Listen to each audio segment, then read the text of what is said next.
La Nuit des idées 2020 est conçue autour du thème « Être vivant ». Elle réunira elle réunit ce soir ici des intervenants de tous horizons, intellectuels, chercheurs, artistes, invités à débattre dans les lieux partenaires de la manifestation sur 5 continents, de Dakar à Los Angeles, en passant par Bruxelles, Buenos Aires et Katmandou, Marseille, Paris et Luxembourg. Il s'agit de la 3e année consécutive que le MUDAM a le privilège, l'honneur d'accueillir et de co-organiser cet événement célébrant la circulation des idées entre les pays et les cultures, les disciplines et les générations, et qui est le résultat d'un travail commun et harmonieux entre 4 institutions culturelles ici au Luxembourg, l'Institut français, sous la tutelle de l'ambassade française au Luxembourg, l'Institut Pierre Werner, le Goethe-Institut et le MUDAM Luxembourg, Musée d'art moderne Grand-Duc Jean. Avec nos orateurs invités, nous allons pouvoir écouter, discuter et échanger sur la question de ce qui pourrait être notre expérience et notre compréhension d'être vivant dans le monde aujourd'hui. Nous sommes ravis que la Nuit des idées se tienne au MUDAM. En tant que musée dédié à l'art contemporain, nous reconnaissons l'importance des idées et des échanges qui font partie de notre contemporanéité et qui inspirent et nourrissent les artistes et la production de l'art d'aujourd'hui. Comme l'année dernière, sans trompette, la Nuit des idées est bilingue, français-allemand, avec 3 tables rondes en langue française et 3 en langue allemande. Nous sommes reconnaissantes de la belle collaboration avec l'ambassade française au Luxembourg et je voudrais remercier surtout l'ambassadeur Bruno Perdu qui est avec nous ce soir et l'Institut français de Luxembourg sous la direction de Laurence Lochu, l'Institut Pierre Werner représenté par son directeur Olivier Franck et par l'Institut Goethe qui est mené ici au Luxembourg par Diane Kruger qui est directrice administrative.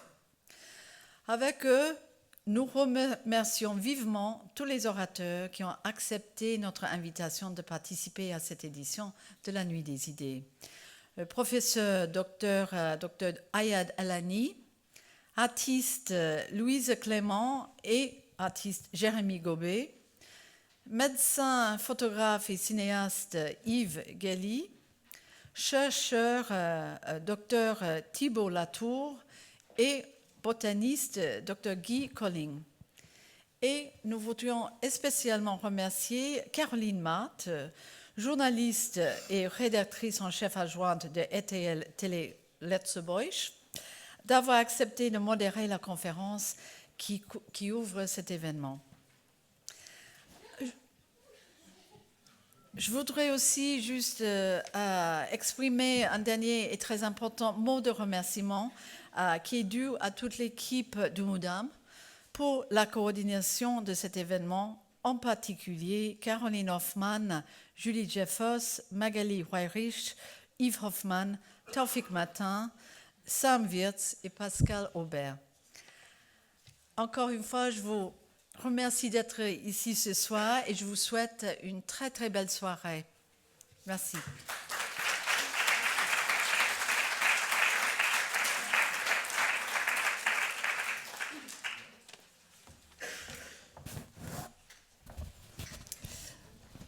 Merci beaucoup Suzanne pour ton introduction. Merci à toute l'équipe du MUDAM pour l'accueil de cet événement. Et enfin, merci à l'Institut Pierre Werner qui co-organise avec nous cette soirée. Je suis Laurence Lochu, je suis directrice de l'Institut français et conseillère de coopération et d'action culturelle à l'ambassade de France. Donc je prenais la parole juste pour rappeler que la Nuit des idées est un projet qui a été initié il y a 4 ans par l'Institut français de Paris. Pour ceux qui ne le savent pas, donc l'Institut français est l'opérateur du ministère de l'Europe et des Affaires étrangères, du ministère de la Culture, pour la politique culturelle extérieure de la France. La Nuit des idées se tient donc aujourd'hui, comme l'a dit déjà Suzanne, sur 5 continents en même temps et réunit des intervenants de tout horizon. Et ce soir, donc, ici à Luxembourg, comme ailleurs, nous avons des chercheurs, des artistes, mais l'année dernière, nous avions des journalistes, des reporters, et chaque année, nous débattons sur de nouveaux sujets, et sur le même thème, chaque année, sur donc les 5 continents. Et cette année, le sujet qui a été choisi, c'est être vivant. Alors ça se décline évidemment sur différentes thématiques, puisque c'est un sujet très, très, très, très vaste. Cette 5e édition donc, de la Nuit des idées, et donc qui est la 3e édition au Moudam. Et au fil des années, cet événement s'est imposé à travers le monde comme un rendez-vous incontournable, dont le but est de partager une vision de la culture et de la pensée qui met en avant l'importance du débat d'idées et du multilatéralisme. La Nuit des idées a pour vocation de célébrer la circulation des idées entre les pays et les cultures, les disciplines et les générations, et d'inviter chacun à découvrir l'actualité des savoirs, à écouter celles et ceux qui font avancer les idées dans tous les domaines, à échanger sur les grands enjeux de notre temps. Ce soir donc, le même événement réunit simultanément plusieurs dizaines de milliers de personnes dans plus de 150 lieux en France et partout dans le monde. Donc, avec ce thème de cette nouvelle édition, être vivant, ce thème donc résonne comme une invitation à s'interroger sur les enjeux du monde contemporain, en menant des dialogues féconds sur les défis sociaux et éthiques d'aujourd'hui. L'Europe, et ici la France, avec l'Allemagne et le Luxembourg, ont un rôle clé à jouer pour initier des débats qui seront du même coup l'occasion d'affirmer la permanence et l'excellence intellectuelle européenne, de mettre en avant l'importance et le rôle de la pensée critique. Être vivant, c'est aussi agir, c'est aussi s'engager, donner du sens à ses actes et à son existence. Qu'est-ce qu'être vivant ? Quelle est notre place dans le monde du vivant ? En quoi être vivant nous oblige-t-il à passer à l'action ? Telles sont les interrogations au cœur de la Nuit des idées que nous allons partager ce soir avec vous tous, en parlant en particulier de l'intelligence artificielle et de la biodiversité. Je vous remercie pour votre attention et je vous souhaite une palpitante soirée. Et je laisse la parole, je crois, à Diane de l'Institut Pierre Werner et Goethe-Institut. Merci.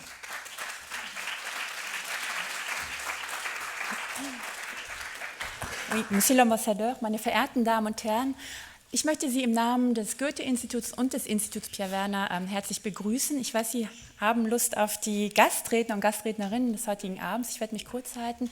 Nur 2 Worte zu unserem Institut. Wir sind das einzige trinationale Kulturinstitut weltweit. Frankreich, Deutschland und Luxemburg haben sich zusammengetan, um ein europäisches Kulturinstitut zu betreiben, hier in Luxemburg. Und eine unserer Aufgaben ist es, interessante Initiativen einer unserer Mitgliedsländern nach Luxemburg zu holen, wie die Nacht der Ideen, die wir vor 4 Jahren zum ersten Mal hier hingeholt haben. Und wir haben es schon häufig gehört heute Abend. Unser Ziel ist es auch, Diskussionen anzuregen, den Austausch zwischen den verschiedenen Ländern und auch für uns ganz wichtig zwischen den Disziplinen, wie heute Abend zwischen Künstlern und Wissenschaftlern. Und auch das Thema des heutigen Abends, es geht ja wirklich um die Zukunft der Menschheit, wird oft in Hinterzimmern besprochen, in Unternehmen, zwischen Politikern. Und wir möchten heute Abend dieses Thema in die Gesellschaft holen. Wir möchten, dass Sie aktiv mit den Experten zusammen diskutieren. Und damit komme ich auch zum Ablauf des heutigen Abends. Wir werden jetzt 5 kurze Vorträge hören, die dauern jeweils 10 Minuten. Durch den Abend führen wird Caroline Maat. Ich glaube, gibt es noch jemanden, den Caroline Maat nicht kennt? Oder vielleicht für Ihre Gäste nochmal.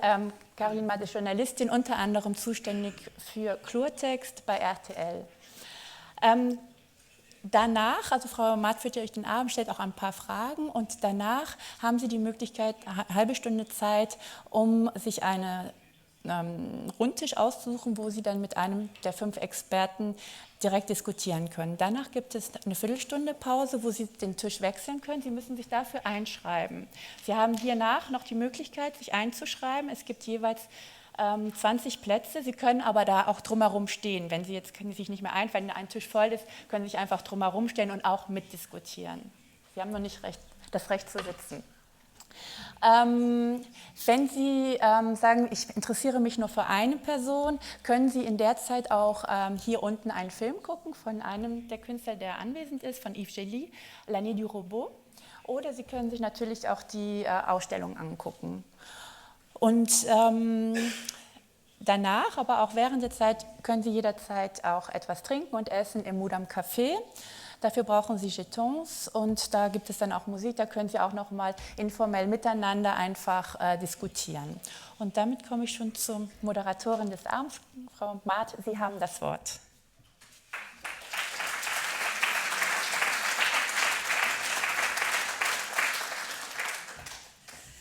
Tja, lebendig sein, ein Lebewesen sein, Leben, Zusammenleben, wie Zusammenleben jetzt und in Zukunft. Da steckt verdammt viel drin im Thema dieses Ideenabends. Alle Gastredner eint, dass jeder auf seine Art neue Verbindungen herstellt und somit auch neue Arten zu gestalten. Tous nos orateurs posent des questions essentielles liées à la digitalisation, cette transformation profonde dans tous les domaines de nos vies, qui change notre quotidien, notre façon de travailler, notre façon de vivre ensemble, voire nos identités et même peut-être notre façon de penser. L'art de nos intervenants est autant recherche éthique que purement esthétique et les scientifiques sont de véritables créateurs.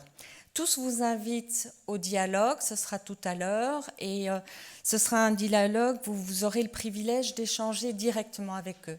En guise d'introduction, ça a déjà été dit, ils feront une présentation d'une dizaine de minutes. Et moi, j'ai le grand plaisir de pouvoir présenter les orateurs un à un et aussi de leur poser quelques petites questions pour vous donner envie de poser des questions.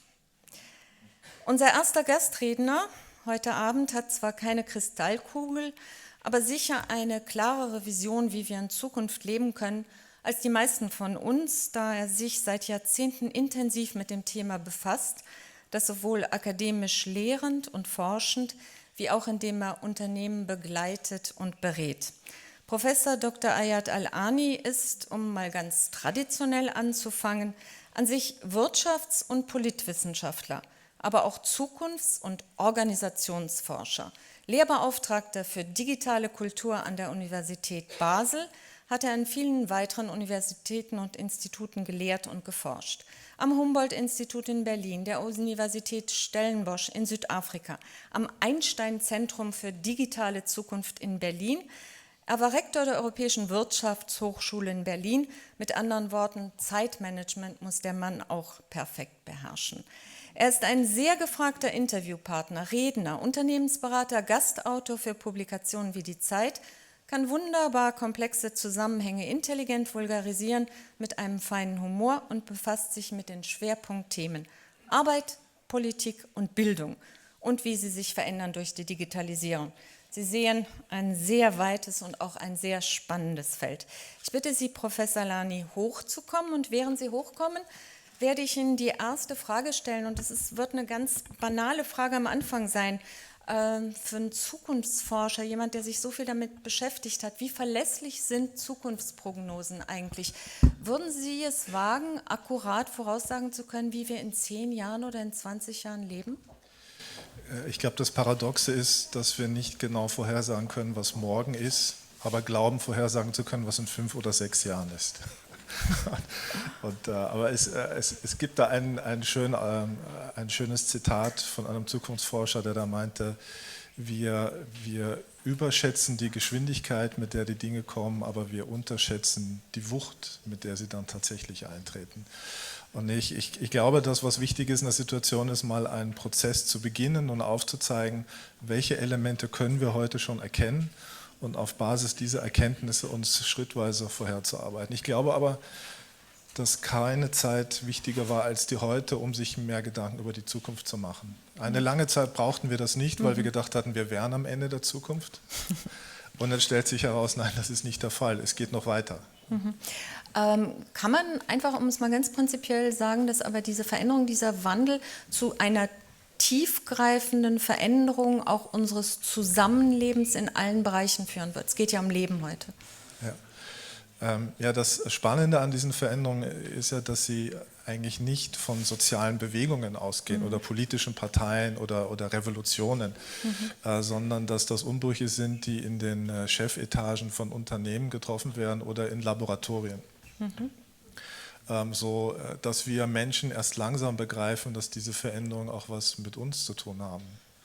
Und jetzt versuchen wir zeitversetzt zu verstehen, was passiert eigentlich und wohin kann das führen. Und das ist genau die Situation, in der wir momentan stecken. Die Technik an sich ist ja nie das Problem, sondern nur, wie sie angewendet wird und wer sie kontrolliert. Das Anfangsversprechen von dem World Wide Web, von einer total offenen Kommunikation und wirklich totale Kooperation, das hat sich nicht erfüllt. Es gibt Kritiker, wie jemand wie Shoshana Zuboff, die das sogar so sieht, dass sie sagt, statt Kooperation kommt es eigentlich nur zu einer Konzentration. Sie haben die großen Konzerne schon angesprochen. Und unser Kapitalismus mutiert zu einem Überwachungskapitalismus. Sehen Sie das auch so düster? Also die Gefahren sind da. Und ich glaube, die spannende Frage ist jetzt, setzt sich sowas tatsächlich durch? Aber wir können auch tatsächlich nicht immer alles vorhersehen. Also die Zukunft ist eine Rechnung mit so vielen Variablen, die schwer vorhersehbar sind. Auch wer hätte Trump vorhersagen können? Ja, hätte auch mit wenigen Stimmen anders ausgehen können. Also das sind so Scheidewege, wo man nicht genau weiß, ist es jetzt A oder B. Und insofern tut man sich gut, da gewappnet zu sein und ein paar selber Ideen zu haben, wie die Zukunft aussehen soll, auch wie die persönliche Zukunft aussehen könnte. Aber um nochmal auf die gesellschaftliche zurückzukommen, das ist ja jetzt keine Zukunftsperspektive, etwas, was kommen wird, die Konzentration in der Macht von immer weniger Konzernen. Da stellt sich die Frage auch von Verantwortung vom Staat. Darüber sprechen und schreiben Sie sehr viel. Aber was kann der Staat denn noch machen, wenn er letztlich keine Kontrolle mehr hat und vielleicht auch, und das ist genauso schlimm, auch nicht die Expertise, das überhaupt noch zu verstehen? Ja, das ist die große Frage. Wie Sie richtig sagen, der Staat hat ja mit den 80er, 90er Jahren im Zuge des Neoliberalismus sehr viel Macht, aber auch intellektuelle Kapazitäten abgegeben. Und auf einmal stehen wir nun vor einer Situation, wo es wieder wichtig wäre, wenn der Staat als Ausdruck einer Gesellschaft vielleicht aktiver in das Geschehen eingreift. Und das ist aber eine sehr komplizierte Sache, die natürlich auch von der Wirtschaft nicht unbedingt quotiert wird. Gleichzeitig sind wir alle fasziniert von China, weil dort der Staat aktiv in die Wirtschaft eingreift und auch konstruiert. Und auch in die Menschen und in ihre Und Freiheit, auch, die de facto nicht mehr existiert. Und auch versucht, ein digitales Gesellschaftsmodell zu entwerfen, was man jetzt mögen kann oder nicht, aber es ist eins. Ja. Vielleicht auch ein schönes abschreckendes Beispiel für uns, aber Sie haben die Arbeitswelt auch schon angesprochen. Menschen sind ja veränderungsresistent, mögen das nicht besonders, aber da kommt jetzt die Perspektive auf uns zu, dass mit KI, die wahnsinnig viele Möglichkeiten bietet, aber auch die Zerstörung von Millionen von Jobs. Sie haben mal einen Artikel in der Zeit überschrieben, mit Zukunftsangst ist keine Lösung, aber keine Angst davor haben, ist ja auch nicht ganz reell. Ja, also ich glaube, man sollte nicht sorglos sein, aber man sollte nicht in Schockstarre verfallen. Und ich glaube, das, was man manchmal hat, ist, dass Leute so überwältigt sind von diesen Neuerungen und von diesen Informationen, die auf sie einprasseln, dass es da manchmal durchaus einen Drang gibt, sich auch zurückzuziehen und abzuschotten. Und ich glaube, das ist in der Situation, in der wir sind, das Falscheste, was man machen kann. Das ist, man muss versuchen, sich zu beteiligen, wie immer das geht. Und wenn es keine Beteiligungsmöglichkeiten gibt, dann muss man die einfordern. Recht herzlichen Dank für die ersten Fragen und ich überlasse sie Ihnen jetzt dem Regie. Exzellenz, sehr geehrte Damen und Herren. Nochmal. Vielen Dank für die Einladung hier und es ist mir eine große Ehre, vor Ihnen reden zu dürfen. Ich werde jetzt versuchen, in 10 Minuten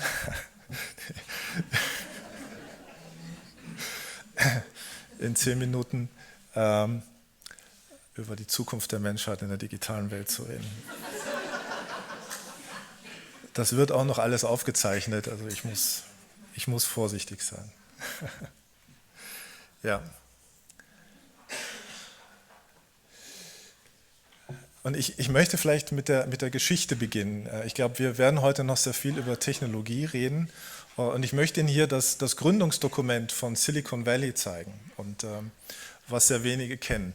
Und zwar geschrieben hat das ein gewisser William Shockley. Ich weiß nicht, die Physiker von Ihnen werden ihn kennen. Das war jemand, der den Transistorradio erfunden hat, also jemand, der ein sehr großes Gewicht besaß. Und dieser William Shockley in den 50er Jahren beschloss, ein Projekt zu machen. Und hier hinter mir sehen Sie den Projektantrag. Offensichtlich in den 50er Jahren konnte man das noch mit einer Seite irgendwie hinbekommen.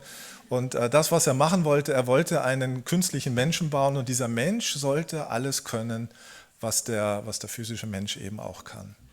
Und William Shockley war jemand, wie Sie vorstellen können, der sehr von sich überzeugt war. Das sehen Sie auch in der Fußnote. In der Fußnote sagt er nämlich, er bittet, dass dieses Dokument abgelegt wird ins Archiv, damit er sich auch nachher danach messen kann, ob er das tatsächlich erreicht hat, was er hier geplant hat. Ja, also durchaus jemand, der wusste, was er da wollte. Und interessanterweise hat seine Firma, das war Dell, damals den Projektantrag abgelehnt, und er zog dann in einen Vorort von San Francisco und beschloss, seine eigene Firma aufzumachen. Und das war der Grundstein von Silicon Valley. Und ich glaube, man muss verstehen, was hier passiert ist. Ja, es hätte ja auch die Möglichkeit gegeben, Maschinen zu konstruieren, die den Menschen unterstützen.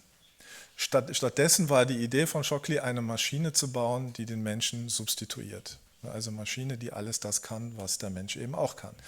Und das hatte durchaus auch politische Hintergründe, weil damals in den 50er Jahren natürlich in Amerika auch eine große Sorge war vor linken Strömungen, vor gewerkschaftlicher Gegenmacht, die sich breit gemacht hatte. Und da wollte man eher auf den widerständigen Menschen im schlimmsten Falle verzichten und dann lieber eine Maschine haben, die eigentlich das tut, was der Mensch ihr vorgegeben hat. Und diese andere Schule, die es auch gegeben hätte, die Artificial Augmentation, hat sich nie durchsetzen können. Es gab einen großen Streit zwischen den beiden Schulen, also Artificial Intelligence war die Schule der Substitution und Intelligence Augmentation war die Schule, die versuchte, Maschinen zu bauen, die die Menschen unterstützen. Diese zog den kürzeren. Und somit ist im Kern in der DNA von Silicon Valley dieses Bestreben da, Maschinen zu bauen, die uns substituieren sollen.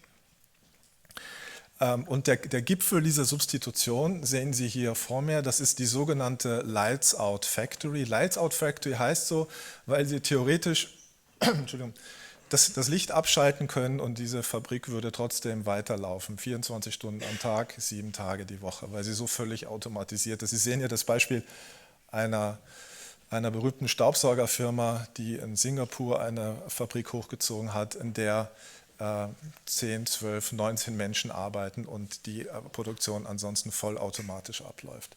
Das ist das, was wir in der Produktion eigentlich erreichen wollen, den Menschen herauszunehmen und durch Maschinen zu substituieren. Interessanterweise 90% der Diskussionen, die wir heute führen über das Thema Digitalisierung, bezieht sich auf das hier. Ja, also wie arbeiten wir mit Maschinen zusammen, was machen Maschinen mit uns? Das ist momentan die Diskussion, in der wir stecken. Natürlich wird diese Automatisierung nicht über Nacht zu uns kommen. Und Sie sehen hier das schöne Beispiel von Toyota.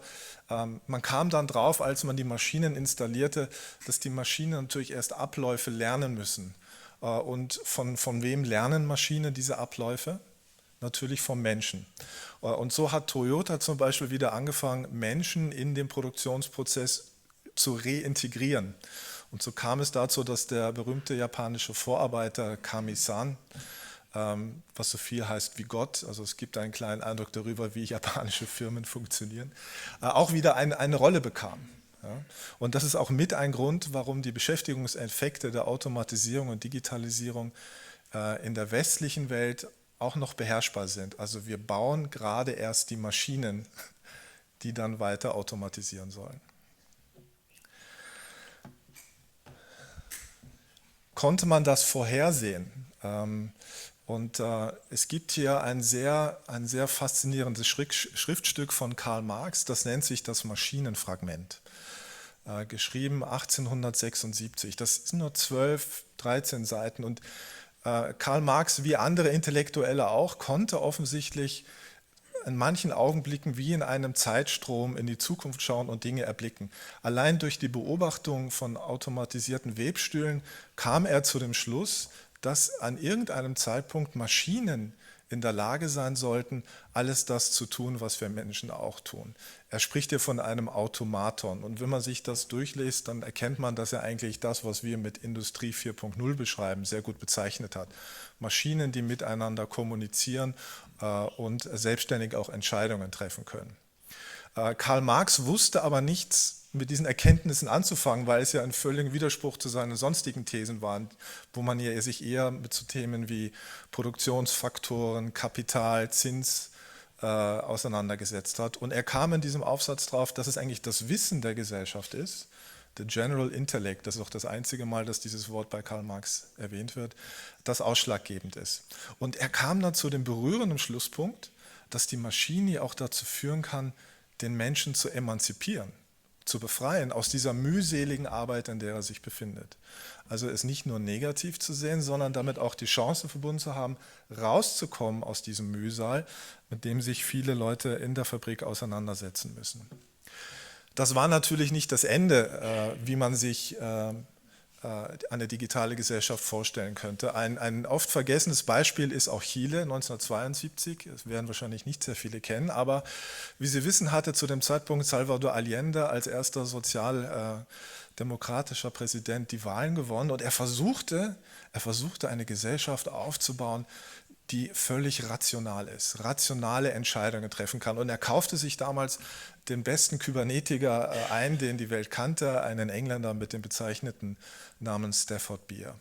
Und er konstruierte einen Kommandoraum für die chilenische Wirtschaft. Eines der wenigen erhaltenen Bilder sehen Sie hier, schaut aus wie Star Trek. Und die Idee war, dass man sich hier täglich trifft, die Informationen der chilenischen staatlichen Unternehmen zusammenführt und Tag für Tag rationale Entscheidungen trifft. Es wurde ihm vorgeworfen, dass er dann natürlich so eine Art stalinistische Star Trek-Version hier forcieren wollte, aber man darf auch nicht vergessen, man hatte sich auch überlegt, wie man die Bevölkerung in das ganze Spiel integrieren kann. Damals gab es kein Internet und man wollte in Hunderten von chilenischen Haushalten an den Radiosender und den Fernsehen so Meldegeräte installieren, wo man Ja, Nein, Weiß nicht einstellen konnte und wollte dann demokratische Fragen an die Bevölkerung stellen und versuchen, somit auch immer wieder demokratische Legitimationen für Entscheidungen zu bekommen. Ein anderes faszinierendes Beispiel ist aus meinem akademischen Heimatland Südafrika, das berühmte Book of Life. Also Regierungen hatten ja immer schon auch die Hoffnung, Registraturen aufzubauen. In diesen Registraturen sollten alle Informationen sein, die über uns erfassbar sind. Und Südafrika war das erste Land, das beschloss nach dem Zweiten Weltkrieg, eine elektronische Registratur der gesamten Bevölkerung durchzuführen. Das natürlich mit dem perfiden Hintergrund, am Ende des Tages die Bevölkerung in diese 4 rassischen Kategorien einteilen zu können, also weiß, schwarz, Mischling, asiatisch.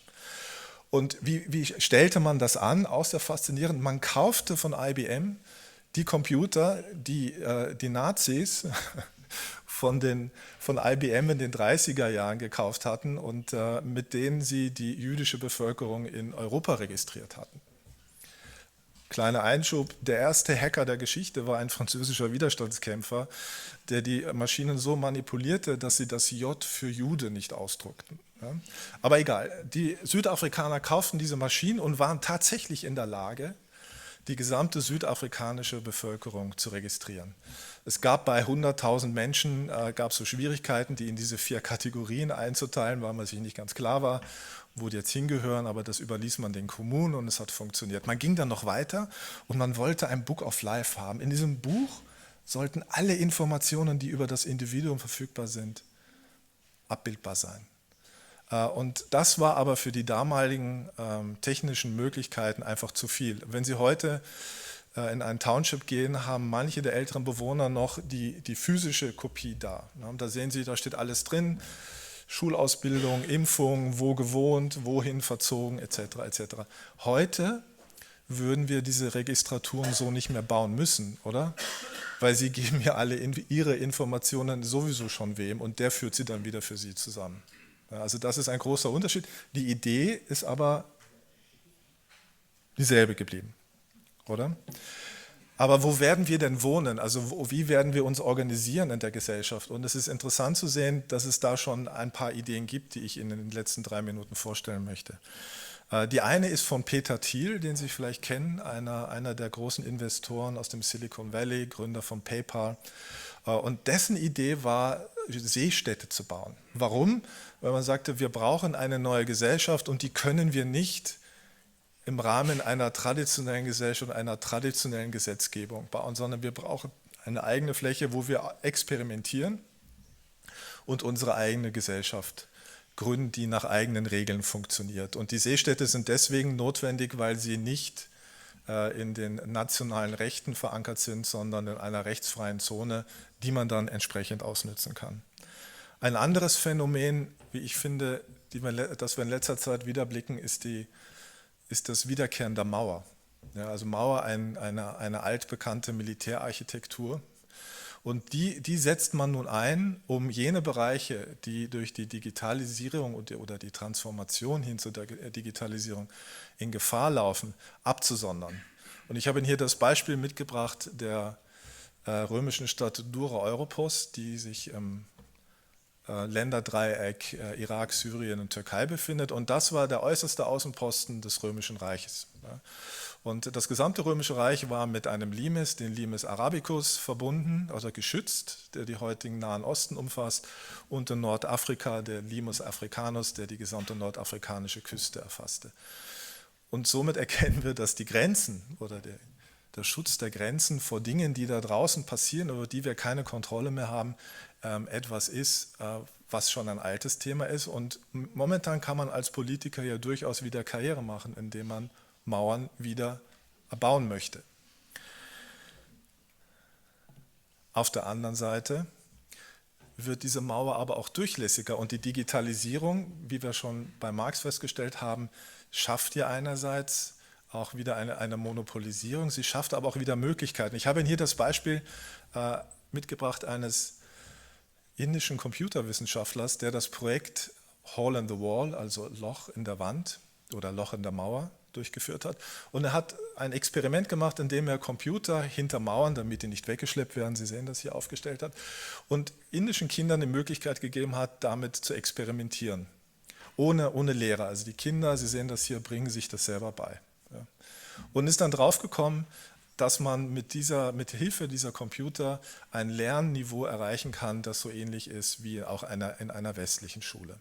Das heißt, einerseits müssen Mauern gebaut werden, auf der anderen Seite werden Mauern auch durchlässiger und man darf ja nicht vergessen, zum ersten Mal in der Geschichte der Menschheit haben 3 Milliarden der allerärmsten Menschen über ihr Smartphone die Möglichkeit, die reichsten Menschen des Planeten bei ihrem Leben zu beobachten.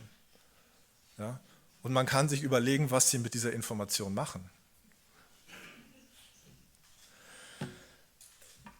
Was ist dann die Zukunft? Und ich habe Ihnen hier das Beispiel mitgebracht einer russischen philosophischen Strömung oder künstlerischen Strömung, die wenige kennen, und die nennt sich Kosmismus. Und der Kosmismus war eine Strömung, die in Russland zwischen 1900 und 1914 sehr bekannt war. Und damals glaubte man, aufgrund des wissenschaftlichen Fortschrittes so weit zu sein, in absehbarer Zeit den Menschen unsterblich zu machen oder langlebig, zumindest langlebig werden zu lassen. Und die Frage, und das fand man aber auch sozial gerecht, weil es ging ja nicht nur darum, soziale Missstände zu überwinden, sondern den Tod ebenfalls. Ja? Und dann stellte man sich natürlich die Frage, was passiert, wenn so viele Menschen auf der Welt sind, die da nicht sterben? Und die Antwort war natürlich, dass die Menschheit zu den Sternen reisen muss. Ja? Wenn Sie jetzt darüber lachen, dann sollten Sie vergessen, dass alle Väter des sowjetischen Raumfahrtprogrammes Schüler des Kosmismus waren und extrem beeinflusst waren. Es passierte aber noch etwas anderes und das ist mein Schluss. Über diplomatische Kanäle kamen die Vertreter des Kosmismus in den 90er, 80er Jahren durchaus auch in Kontakt mit Leuten aus dem Silicon Valley. und haben diese auch extrem beeinflusst. Und wie Sie ja wissen, ist auch ein wichtiges Thema im Silicon Valley die Langlebigkeit des Menschen, die Verschmelzung des Menschen mit der Maschine.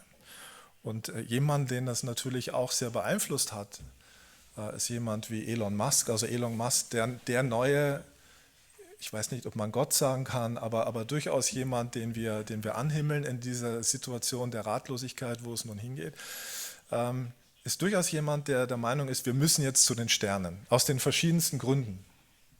Und ich muss gestehen, hätte ich gewusst, dass Luxemburg auch so aktiv ist, hätte ich natürlich ein anderes Bild genommen. Aber diese Reise zu den Sternen ist natürlich vorteilhaft aus Sicht der demografischen Entwicklung, aber vielleicht auch, damit man den Menschen wieder ein Ziel gibt und damit sie etwas zu tun haben. Was ich bedenkenswert halte, ist Folgendes: Stellen Sie sich vor, wir würden jetzt tatsächlich dann auf dem Mars landen. Welche Art von System würden wir denn auf dem Mars implementieren? Doch keins mehr einer staatlichen Agentur wie ESA oder NASA, sondern eins von Elon Musk und anderen. Das heißt, das System, das wir hier wählen, setzt sich dann auch schon auf anderen Planeten vor. Weil die Firmen, die das Geld haben, um zu diesem Planeten zu reisen, müssen nicht unbedingt Firmen von demokratisch gewählten Regierungen sein, sondern können wieder Firmen sein, die nur ihren Aktionären verantwortlich sind. Mit diesen, wie ich hoffe, halbwegs strukturierten Bildern möchte ich mich für Ihre Aufmerksamkeit bedanken und freue mich auf Ihre Fragen jetzt und im Anschluss am runden Tisch. Vielen Dank, danke sehr.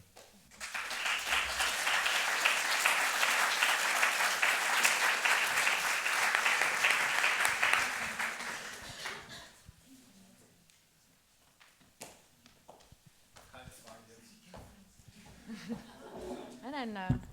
Aber sind schon eifrig dabei, sich zu überlegen, was für Fragen Sie Ihnen stellen werden. Genug Futter haben Sie ja gegeben. Unser nächster Gast befasst sich mit dem Ich in der digitalen Welt, dem Körper, dem Individuum und seinen Identitäten, die wir uns geben, die wir erschaffen durch Avatare, wie wir uns sehen und auch wie wir gespiegelt werden. Luisa Clement ist so jung wie erfolgreich. Als Artistin hat sie, wie sie selbst sagt, den Nerv der Kunstszene getroffen. Sie war Meisterschülerin bei Andreas Gursky an der Kunstakademie in Düsseldorf, hat vor ihrem Fotografiestudium 3 Jahre lang Malerei studiert und die Grenzen zwischen Malerei und Fotografie sind dann auch sehr fließend in ihrer Arbeit, sowohl für die Artistin als auch für den Betrachter. Ihre erste große museale Überblicksausstellung mit 130 Werken war bis vor ein paar Tagen noch im Ludwig-Forum in Aachen zu sehen, unter dem Titel Remote Control, in der sich Luisa Clement mithilfe von Fotografien, Videos, Installationen oder auch Skulpturen mit der Frage auseinandergesetzt hat, was macht einen Menschen im digitalen Zeitalter aus?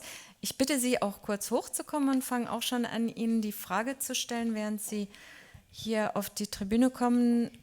Remote Control, ich greife einfach mal den Titel der Ausstellung auf. Heißt das, dass wir jetzt inzwischen ferngesteuert leben? Nein, aber es ist definitiv eine Frage, die ich mir schon stelle, weil wir natürlich heute durch die Digitalität, schon allein durch das Handy irgendwo natürlich vorkontrolliert werden. Was sehen wir, was wird uns zugefügt an Informationen oder nicht, wird alles durch Algorithmen irgendwo uns zugespielt und auf uns abgestimmt. Dadurch ist natürlich schon allein so eine zufällige Informationshandhabe irgendwo durchaus auf uns zugeschnitten und uns vorher bestimmt. Und die Frage hat mich dann schon auch interessiert, was das Ganze auch mit uns macht, mit unserem Zueinander. Wie gehen wir damit um und wie sehr sind wir durch diese unbewussten oder doch auch eher bewussten Entscheidungen und leichte Bewegungen mit dem Finger schon vorbestimmt eigentlich. Letztlich also ein Verlust der individuellen Freiheit. Schon auf einem gewissen Punkt, ja. Lebendig sein ist ja das Thema von dieser Ideennacht. Sie beschäftigen sich in Ihrer Kunst sehr viel mit dem Körper, mit dem Gesicht, teils auch fragmentiert in Form von Avataren. Sie fotografieren Schaufensterpuppen. Das Ganze ist dann im Resultat extrem ästhetisch, aber auch, wie gesagt, fragmentiert. gar leblos. Leben in der digitalen Welt, ist das also ein Leben mit sehr wenig Lebendigkeit? Ich glaube, es ist eine andere Lebendigkeit. Also das ist eine Frage, die ich mir letztendlich auch stelle, da ich schon irgendwo auch glaube, dass wir, also schon irgendwie der Mensch an sich ja natürlich im Körper ist oder der Körper der engste Raum ist, der uns als Individuum umfasst, der uns auch lebendig hält, der natürlich auch Bedürfnisse hat. Unser digitales Ich hat letztendlich keine Urbedürfnisse, hat keinen wirklichen Grund oder kein Drängen. Aber wir gehen damit natürlich die ganze Zeit um. Und dem Ganzen eine Körperlichkeit zu geben oder eine künstliche Körperlichkeit und auch dieses, wo ist da das Leben drin oder wo ist da die Authentizität letztendlich drin, sind eigentlich die Fragen, die ich da versuche, zumindest bildnerisch darzustellen. Und diese Fragmentierung bildnerisch, bezieht sie sich auch auf eine Fragmentierung von unseren Identitäten, die ja multiple sind? Durchaus. Also ich habe mal irgendwo gelesen, dass jeder Mensch mindestens 15 Identitäten in sich hat. Was ich dann natürlich auch interessant finde, weil gerade dieses Fragmentierte ist etwas, was wir, glaube ich, alle alltäglich haben. Passt die eine Identität auf die andere und sind die in irgendeiner Weise gleich oder spalten die sich auch teilweise komplett voneinander ab? Also da war ich nicht ich selber, ist ja durchaus etwas, was jeder ja kennt. Der Soziologe Harald Welzer, der warnt davor, dass der Mensch quasi per Definition in unserer heutigen Zeit als defizitär dargestellt wird, weil er optimiert werden muss. Das ist auch ein anderes Thema, das Sie auch aufgreifen in Ihrer Arbeit, dieser Optimierungswahn, der Optimierungsdruck. Sehen Sie das als eine große Gefahr von außen oder haben wir die schon verinnerlicht?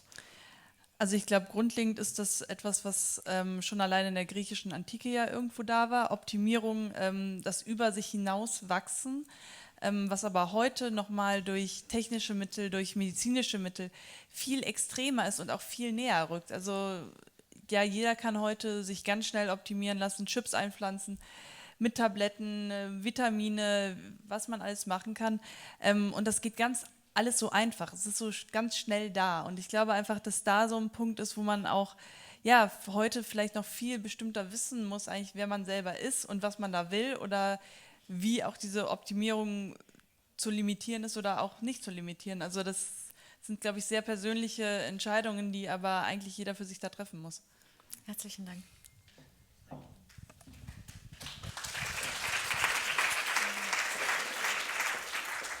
Ja, vielen Dank, dass ich heute Abend hier sein darf. Ich werde jetzt auch erstmal so einen kleinen Rundumschlag machen in den 10 Minuten und versuche mein Werk etwas zusammenzufassen, dass Sie einen Eindruck davon bekommen und fange damit mit meiner Abschlussarbeit an der Akademie in Düsseldorf an, welche auch für mich sage ich mal, der Anfang war über Körper, über die heutige Welt des Körpers und wie wir mit unserem Körper im Raum stehen, nachzudenken, vor allem auch mit eben ja, unserer Identität.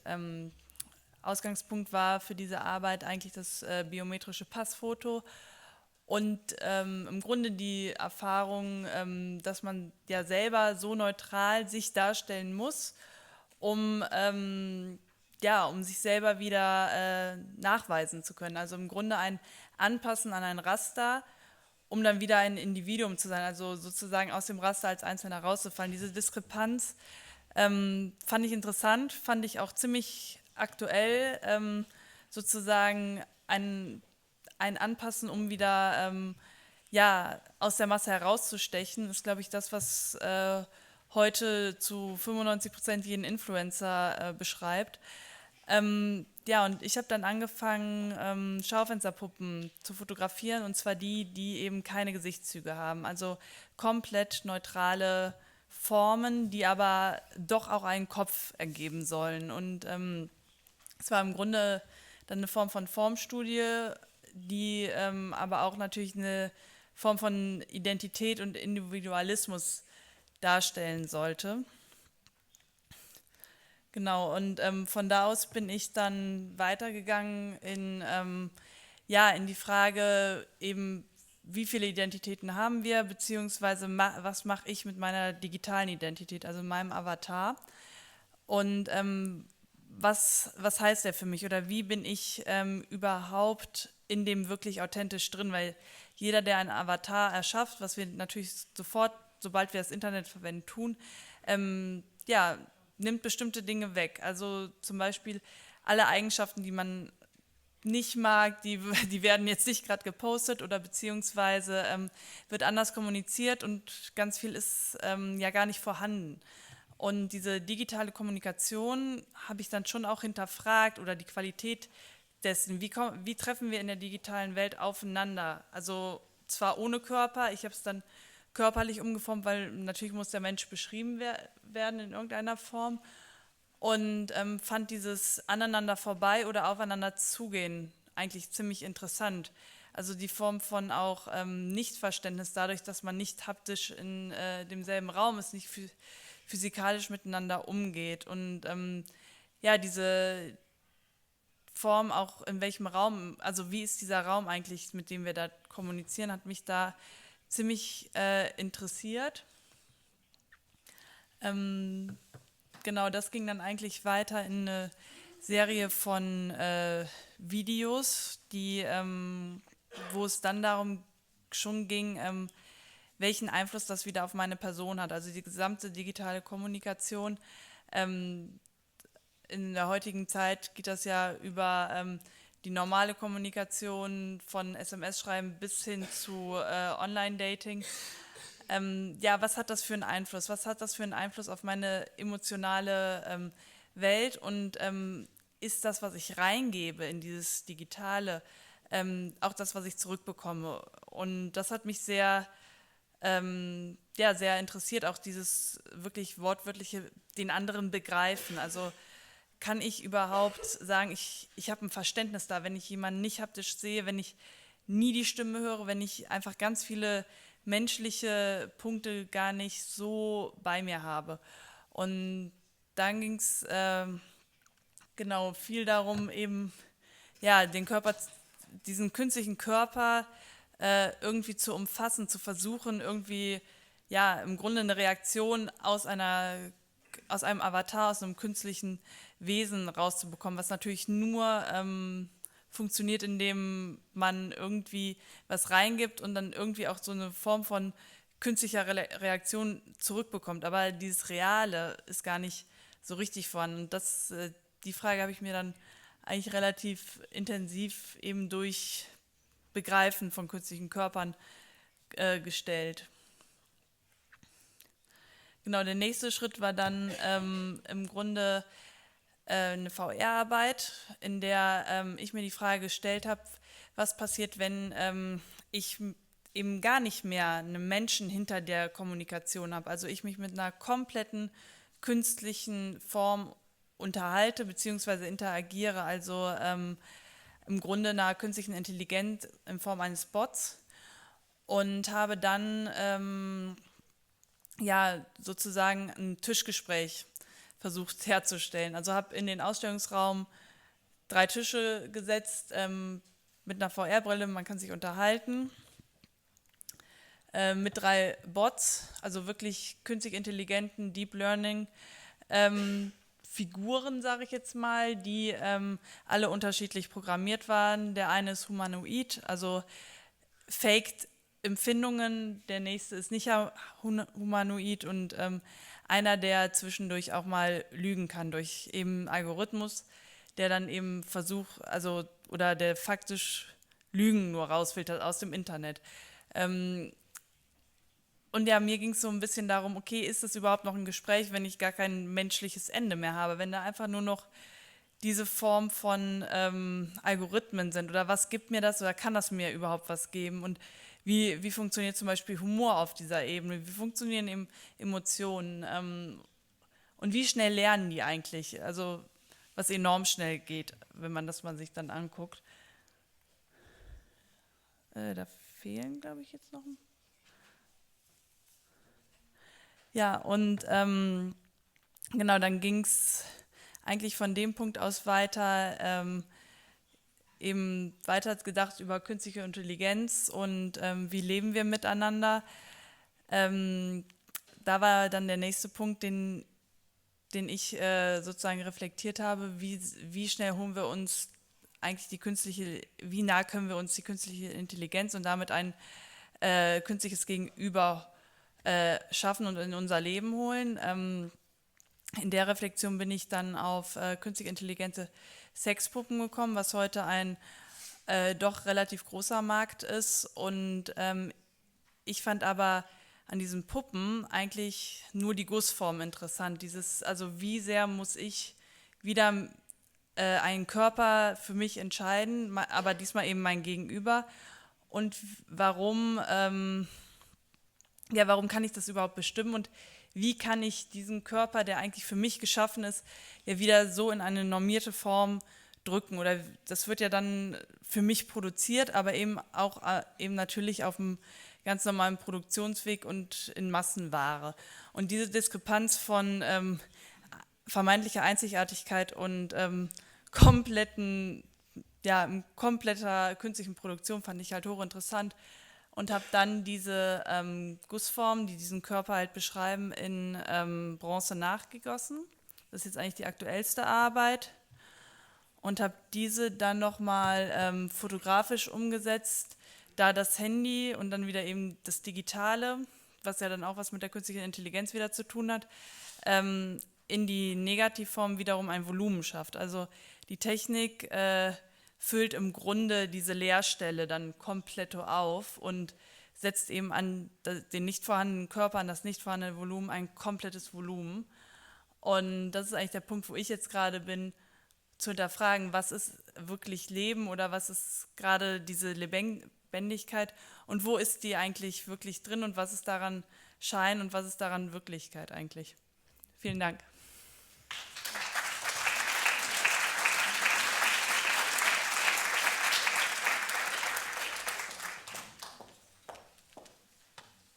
Ich war jetzt noch so fasziniert, ich hatte fast den Einsatz verpasst, aber das zeigt, dass es sehr inspirierende Vorträge sind.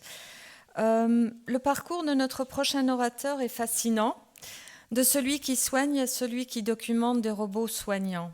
À la base, Yves Gély est médecin. Son premier engagement le mène au Gabon pour y exercer la médecine tropicale, mais il abandonne rapidement le métier de soignant pour se lancer avec grand succès dans une carrière de photojournaliste, entre autres lauréat du World Press Photo.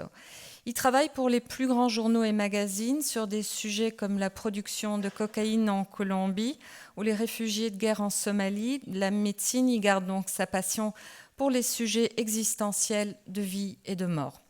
Puis nouveau changement dans la continuité de l'homme engagé et du scientifique qui scrute avec un œil de documentariste le monde qui l'entoure.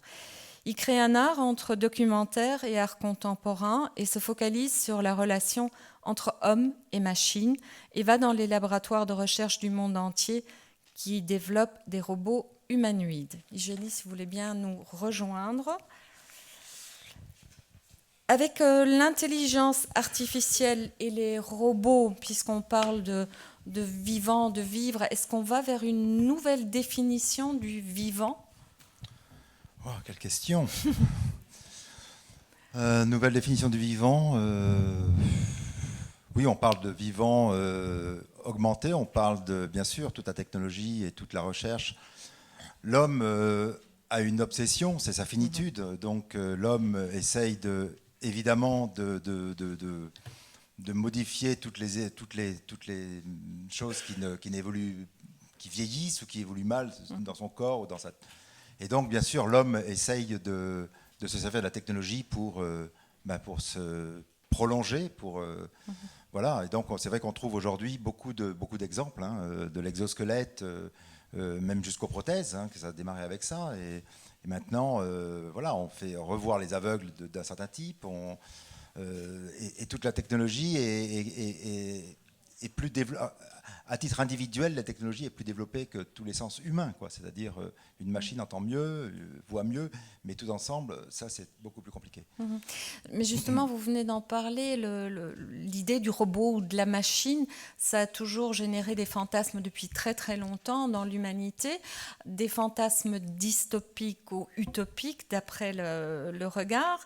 C'est autant la peur d'être dépassé, voire dominé un jour par la machine que l'homme a créée, que, vous venez de le dire, dépasser notre finitude, c'est-à-dire la mortalité, les transhumanistes. De quel côté vous êtes? Dystopie, utopie? Alors moi, je suis de aucun côté. Franchement, personnellement, moi, j'étais fasciné, bien sûr, par ces machines. Pourquoi l'homme souhaite construire des machines à son image?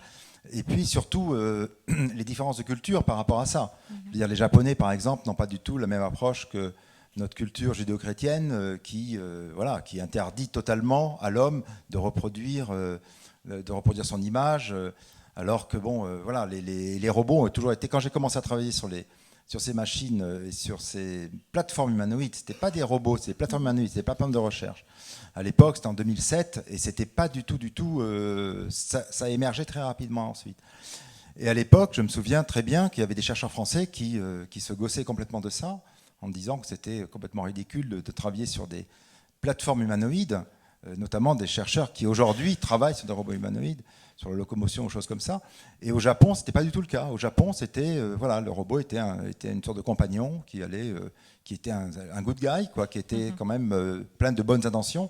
Alors que nous, dans notre littérature, dans le cinéma, le robot toujours se retourne contre son créateur, parce que il y a un interdit et un tabou très fort dans notre culture.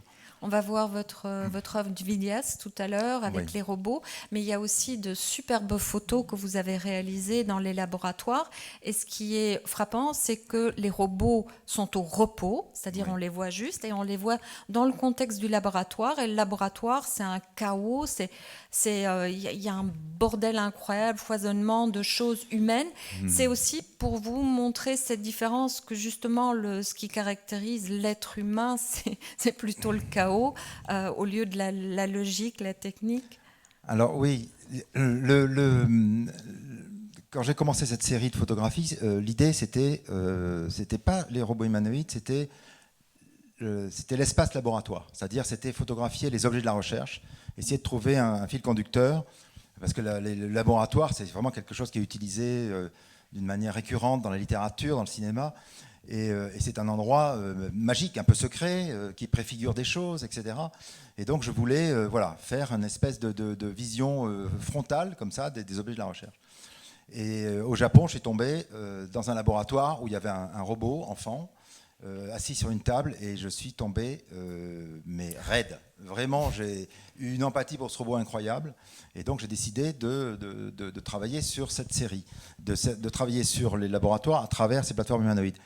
Et ce qui m'intéressait aussi, l'idée, c'était justement de travailler, comme vous dites, sur les traces de l'homme dans le laboratoire et de maintenir l'élément vivant, finalement, inerte, mais qui était très, très présent, la forme humanoïde, avec, Et donc, ça a été assez compliqué de persuader les chercheurs, j'imagine, de quitter le laboratoire à des moments où ils étaient vraiment en travail assez intense, pour justement avoir ce chaos et avoir un petit peu tous ces éléments constitutifs du robot, ou au moins des choses qui évoquaient un petit peu les entrailles ou la constitution de la machine elle-même, quoi.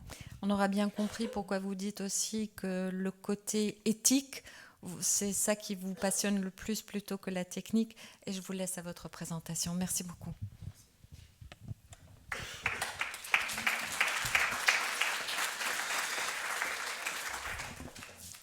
Bonsoir, c'est très intimidant, mais je vais essayer d'être à la hauteur. Ce soir, je présente un film, un court-métrage, que j'ai mis 3 ans à réaliser, qui a été extrêmement compliqué à faire, et qui part d'un rêve que je voulais aboutir, qui est de trouver l'essence, le pourquoi les êtres humains souhaitent établir un relationnel avec une machine. Et ça, c'est pas du tout évident, parce que habituellement, on positionne les machines ou les robots face aux êtres humains et on voit l'interaction qui se passe. Et moi, je ne voulais pas du tout fonctionner comme ça, je voulais vraiment que ça vienne de l'être humain. Donc ce travail a été initié au départ par une série de photos donc, de ces plateformes humanoïdes dans les laboratoires. Il y en avait à peu près une 50aine à l'époque, à travers les États-Unis, le Japon, la Chine, en Europe. Et donc, quand j'ai fait le tour de ces machines, au départ, c'était un projet qui devait se suffire à lui-même. Et quand je l'ai terminé, voilà, les machines ont commencé à me hanter, à tel point que je suis parti en Afghanistan pour essayer de comprendre comment ces machines fonctionnaient jusqu'à leur extrême, c'est-à-dire au sein des conflits armés. Alors ça, c'est une image qui fait partie de la série des laboratoires et des objets du laboratoire et des objets de la recherche. Ça, c'est un robot qui a été étudié, enfin qui a été utilisé au MIT à Boston. Et donc voilà. Donc suite à cette série, je suis parti en Afghanistan pour étudier les SALA, c'est-à-dire les robots, ce qu'on appelle les robots tueurs. Mais bon, à l'époque, c'était pas des robots tueurs, c'était les machines utilisées dans les conflits. Et donc au cours de ce travail, de cette recherche, un jour, j'étais en compagnie de démineurs américains. Là, c'est un démineur français. En compagnie des démineurs américains, et on s'est trouvé bloqué dans une situation assez compliquée où le robot a été mis en danger, il était sous le feu d'une escarmouche, quoi. Et donc, on était tous aux abris, bien sûr. Et un des roboticiens, enfin un des mineurs, a décidé sur un coup de tête, est parti sous le feu pour aller sauver son robot. C'est-à-dire qu'il est allé carrément récupérer son robot pour le mettre à l'abri. Et ça m'a vraiment choqué, ça m'a interrogé, ça m'a assez perturbé quand même de voir ce relationnel. Donc j'ai fouillé un petit peu au sein de cette histoire et je me suis aperçu qu'il y avait un attachement très très fort à ces machines des mineurs, notamment que quand une machine était abîmée, ils ne souhaitaient pas avoir de machine de remplacement, ils voulaient leur machine originale, etc. etc. Bon. Donc en rentrant en France, j'ai regardé un petit peu la documentation qui est là-dessus et je me suis aperçu d'une chose, c'est que c'est quelque chose qui était étudié bien sûr depuis longtemps, qui s'appelle la dissonance cognitive. Et donc, la dissonance cognitive, c'est le fait qu'un être humain soit capable d'établir une relation personnelle, privée, intime avec une machine, en sachant que c'est une machine, en sachant que la machine est pilotée par un être humain, qu'elle n'est pas autonome, etc., etc., etc. C'est-à-dire, c'est vraiment quelque chose pour moi de très très mystérieux. Et donc, le seul endroit où il était possible d'étudier ce phénomène, c'est le monde de la santé, tout simplement parce que ces robots humanoïdes, enfin en tout cas il y a une série de robots humanoïdes qui sont utilisés dans des services qui traitent de l'Alzheimer, de la démence, dans des centres d'autistes. Et donc je me suis rapproché d'un laboratoire de recherche, j'ai passé 6 mois dans ce laboratoire à étudier la manière dont les chercheurs intégraient ou utilisaient ces robots avec ces patients. Et je me suis aperçu d'une chose, c'est que ce robot était utilisé comme une sorte d'auxiliaire aux personnes qui s'occupaient, enfin qui développaient ces workshops. C'est-à-dire, le robot était une sorte de complément pour réactiver un petit peu l'intérêt que pouvaient avoir les gens vis-à-vis de l'atelier. Et les ateliers, ça consistait en psychomotricité, en travail de mémoire, où les robots étaient capables de chanter, d'évoquer des histoires, des choses comme ça. Et donc c'était une espèce de va-et-vient entre l'animateur et puis le robot. Et à la fin de cette période, j'ai décidé de développer mon propre protocole. Et donc je leur ai proposé de travailler sur un relationnel de one-to-one, c'est-à-dire de personnel entre un robot et un être humain. Et ça a été très compliqué. Finalement, j'ai réussi à travailler en Belgique dans 2 centres qui s'occupent de gens âgés et donc où il y avait des gens souffrant de l'Alzheimer. Et là, j'ai mis au point un protocole qui était très très lent et qui était inversé. C'est-à-dire que je ne voulais pas mettre le robot en contact avec les personnes, mais je voulais que le robot, tout doucement, rentre à l'intérieur du quotidien de ces personnes, jusqu'au point où les gens eux-mêmes demandent de communiquer avec le robot. C'est-à-dire que ça soit une volonté, pas du soignant, mais une volonté de la personne. Donc le robot a été introduit au départ dans ces workshops sans bouger, c'est-à-dire sans du tout manifester aucune action, aucune interaction. Et au fur et à mesure, workshop après workshop, atelier après atelier, là, le robot s'est mis un petit peu à bouger, a commencé à communiquer avec la personne en charge de l'atelier, et puis avec les gens, etc. Et moi, on a une toute petite équipe, on travaillait vraiment énormément là-dessus. Et un jour, il y a une dame qui a invité le robot dans sa chambre, voilà. Et donc, le robot est allé dans sa chambre et elle a commencé à lui parler. Et là, on a commencé à filmer.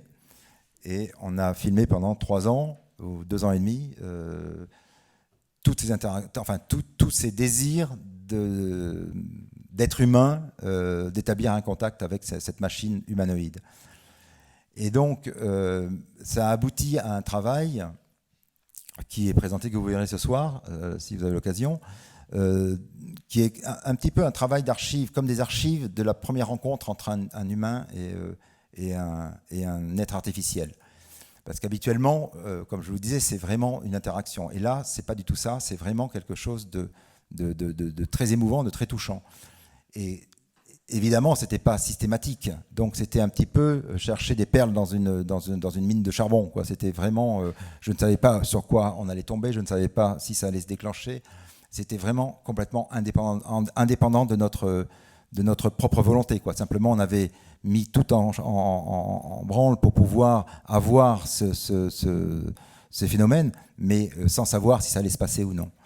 Et il s'est passé des choses absolument incroyables, vraiment sidérantes, que vous verrez dans le film. Mais je peux vous donner 2-3 exemples. Par exemple, il y a une dame qui participait à ces workshops, des workshops de chansons, je crois, oui, et qui ne disait jamais rien.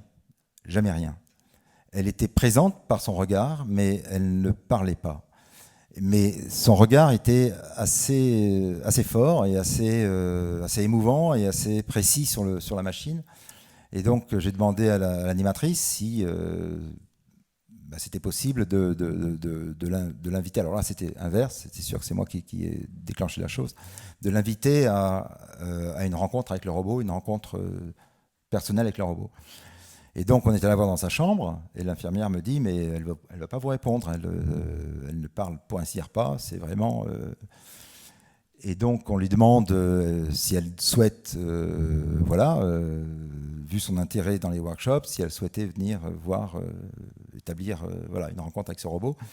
Et elle n'a pas répondu, et l'infirmière me dit, à mon avis, elle est tout à fait d'accord, parce que si elle ne répond pas, c'est qu'elle acquiesce, en gros. Donc le lendemain, le psychologue est arrivé, il a installé, elle était sur une chaise, il l'a installé, le robot était replié, switch on, le robot s'est déplié, a allumé ses yeux, il était juste en face d'elle, et elle s'est redressée, et elle a dit, tu as mis tes beaux yeux aujourd'hui, et elle a commencé à discuter avec lui d'une manière mais absolument incroyable. Tout le monde était totalement scotché. Le psychologue a voulu éteindre la caméra. Enfin, c'était vraiment un peu un choc, quoi. Et ça s'est passé. Alors, ça s'est pas passé systématiquement, mais ça s'est passé à des moments, voilà. Donc, j'avais vraiment le sentiment de souffler sur des cendres et de faire apparaître une braise, quoi. C'était vraiment étonnant. Et ça s'est passé vraiment d'une manière assez récurrente. Notamment une dame qui marchait. Alors, bien sûr, je résume ça sur ces événements, et je ne prouve rien, et je ne cherche pas du tout, c'est pas un documentaire, surtout pas un documentaire.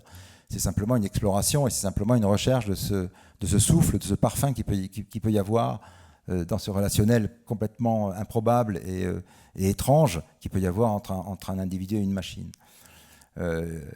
J'ai un autre exemple aussi, que vous verrez dans le film, où une dame qui marche vraiment très très mal, comme à 98 ans, en se tenant à une rambarde tout le long du couloir, et qui est dans la démence, et qui fait les 400 pas, comme ça, vraiment toute la journée. Et le robot, à un certain moment, le robot était dans le couloir et invitait les gens comme ça, de manière aléatoire.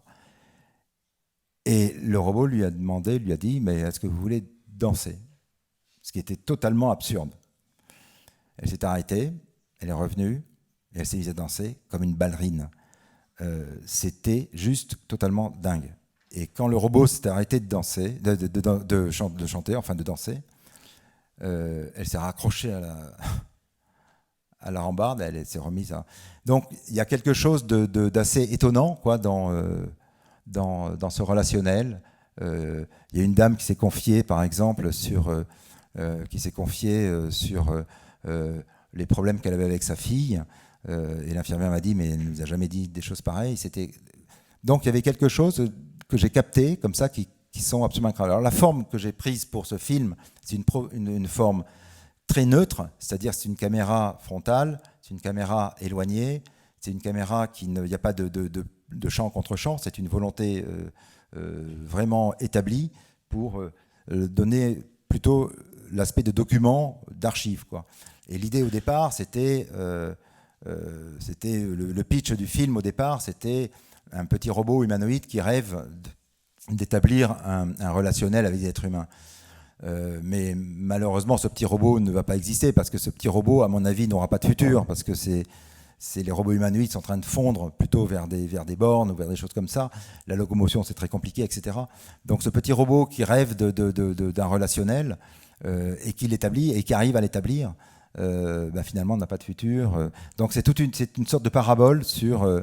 voilà, c'est une parabole un peu poétique, un peu utopique, un peu curieuse.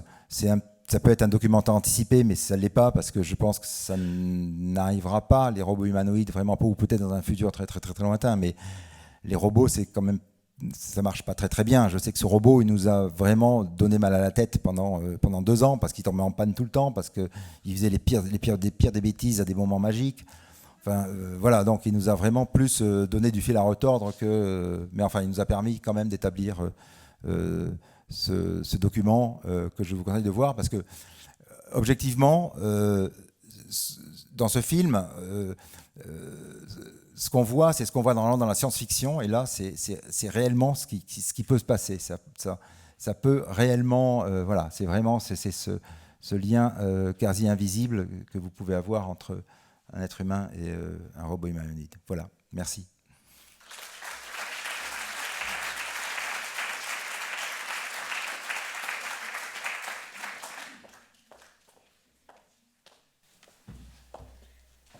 Le prochain orateur est un jeune artiste qui fait le lien dans son travail entre le passé, le présent et le futur, entre création, sociologie et écologie.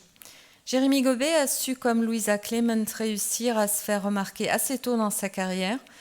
Il a déjà exposé au Palais de Tokyo, à la Fondation Bulukian, au Youth Musée de Shanghai, au Bass Museum à Miami. Il a une démarche très personnelle de lier art plastique, artisanat traditionnel, sciences des matériaux, questionnement social et engagement profond pour l'environnement. Il s'inspire du monde animal et végétal, n'hésite pas à faire des résidences d'artistes dans le monde de l'industrie et suit dans son travail le credo des écologistes, penser global, agir local. Jérémy Gobet, venez me rejoindre s'il vous plaît. Vous dites que l'art, c'est la vie et l'art, c'est le quotidien. Quel est alors le rôle de l'artiste? Est-ce qu'il a une responsabilité sociétale, politique, par sa création pour influencer justement notre vivre ensemble? C'est toujours difficile de parler au nom de l'ensemble des artistes. Vous, comment vous le voyez? Moi, personnellement, je le sens vraiment comme une mission de faire du lien entre les différents domaines de la société. Je pense que l'artiste est l'huile qui permet au rouage des différents domaines de la société de pouvoir tourner ensemble et réfléchir ensemble. Et en même temps, c'est étonnant aussi parce que j'ai l'impression qu'aujourd'hui, on a du mal à imaginer la place de l'artiste contemporain dans la société, alors qu'en fait, aujourd'hui, en ce moment encore, vous avez une magnifique exposition sur De Vinci au Louvre. Ça n'étonne personne que De Vinci ait fait la Joconde et ait créé des machines et en même temps faisait des recherches médicales. Donc je trouve que voilà, on a perdu peut-être un peu avec le temps l'essence même de ce qu'était un artiste dans la société. Cette idée, quelque part, du savoir universel. D'un autre côté, ça devient de plus en plus difficile parce que, notamment, grâce aussi à la digitalisation, il y a une explosion du savoir, donc presque personne ne peut plus prétendre à dire qu'il a ce savoir universel. Et pour vous, ça réside justement dans le lien. C'est le lien qui le fait. Je dirais c'est le lien et c'est la prise de perspective en fait. Je trouve que les artistes peuvent avoir cette position de se détacher du temps présent, de l'actualité et peut-être de faire le lien entre passé, présent et avenir. Moi c'est ce que j'essaie de faire dans mon travail et c'est cette mise en perspective de ce qu'on vit aujourd'hui avec les différentes époques et à travers toutes les œuvres d'art des artistes qui m'ont précédé, qui me succéderont, qui pour moi permet d'avoir cette perspective et en fait c'est plutôt une quête de sens et de mettre en perspective l'actualité et le sens que cette actualité peut produire. Et seulement pouvoir savoir vers où on va ou vers où on aspire quand on connaît d'où on vient, c'est ça? Oui, tout à fait. Pour moi, c'est l'image de la ballerine qui va faire ses exercices pour pouvoir s'envoler et aller dans les airs. C'est vraiment ça la métaphore. Ouais. Et votre vision de ce futur est-elle plutôt optimiste? Alors, j'ai absolument aucune vision du futur, c'est-à-dire que c'est impossible vraiment de savoir, mais en tout cas, je la désire optimiste. C'est-à-dire que si je fais le choix, sans faire de l'existentialisme primaire, mais si je me lève le matin, c'est parce que j'y crois. Donc j'ai envie d'y croire, et je pense qu'on a tous envie ce soir d'y croire dans la nuit des idées. Donc c'est pour ça qu'on se lève le matin, à mon avis. Et on parle d'être vivant. Vous êtes très très fortement attaché à la cause écologique dans tout votre travail. Quand j'ai dit aussi recherche des matériaux, vous faites attention à utiliser le moins de ressources possible. Donc il y a une réflexion qui va très loin. Est-ce que ce respect de l'être vivant commence par le respect de tout ce qui est vivant? Et tout à fait, exactement. Alors c'est quelque chose que j'ai depuis toujours, c'est-à-dire, voilà, j'écraserai pas un insecte, voilà, j'ai cette conscience-là. Mais en fait, presque, j'ai envie de dire, plus je vieillis, plus je me rends compte qu'en fait, c'est tous les termes d'écologie, de faire attention au vivant, pour moi, finalement, c'est pas ça le fond de l'enjeu. En fait, le seul vrai enjeu, même dans le projet que je vais présenter, qui parle de la protection des coraux, en fait, fondamentalement, l'enjeu, c'est nous, c'est trouver notre place, être humain dans ce cycle de la vie. Et en fait, la planète n'a pas besoin de nous. C'est-à-dire, la seule chose qui est en jeu, c'est notre survie et c'est notre place dans ce système. Donc je dirais pour moi l'écologie, la préservation de la nature, mais la nature, elle n'a pas besoin de nous en fait. C'est nous qui avons besoin d'elle. Donc c'est plutôt cette conscience-là que j'ai envie de ramener et de se dire, est-ce qu'aujourd'hui, en 2020, on ne pourrait pas trouver notre place dans cette chaîne de vie en fait. Et je vous laisse la place pour développer. Merci beaucoup. Merci.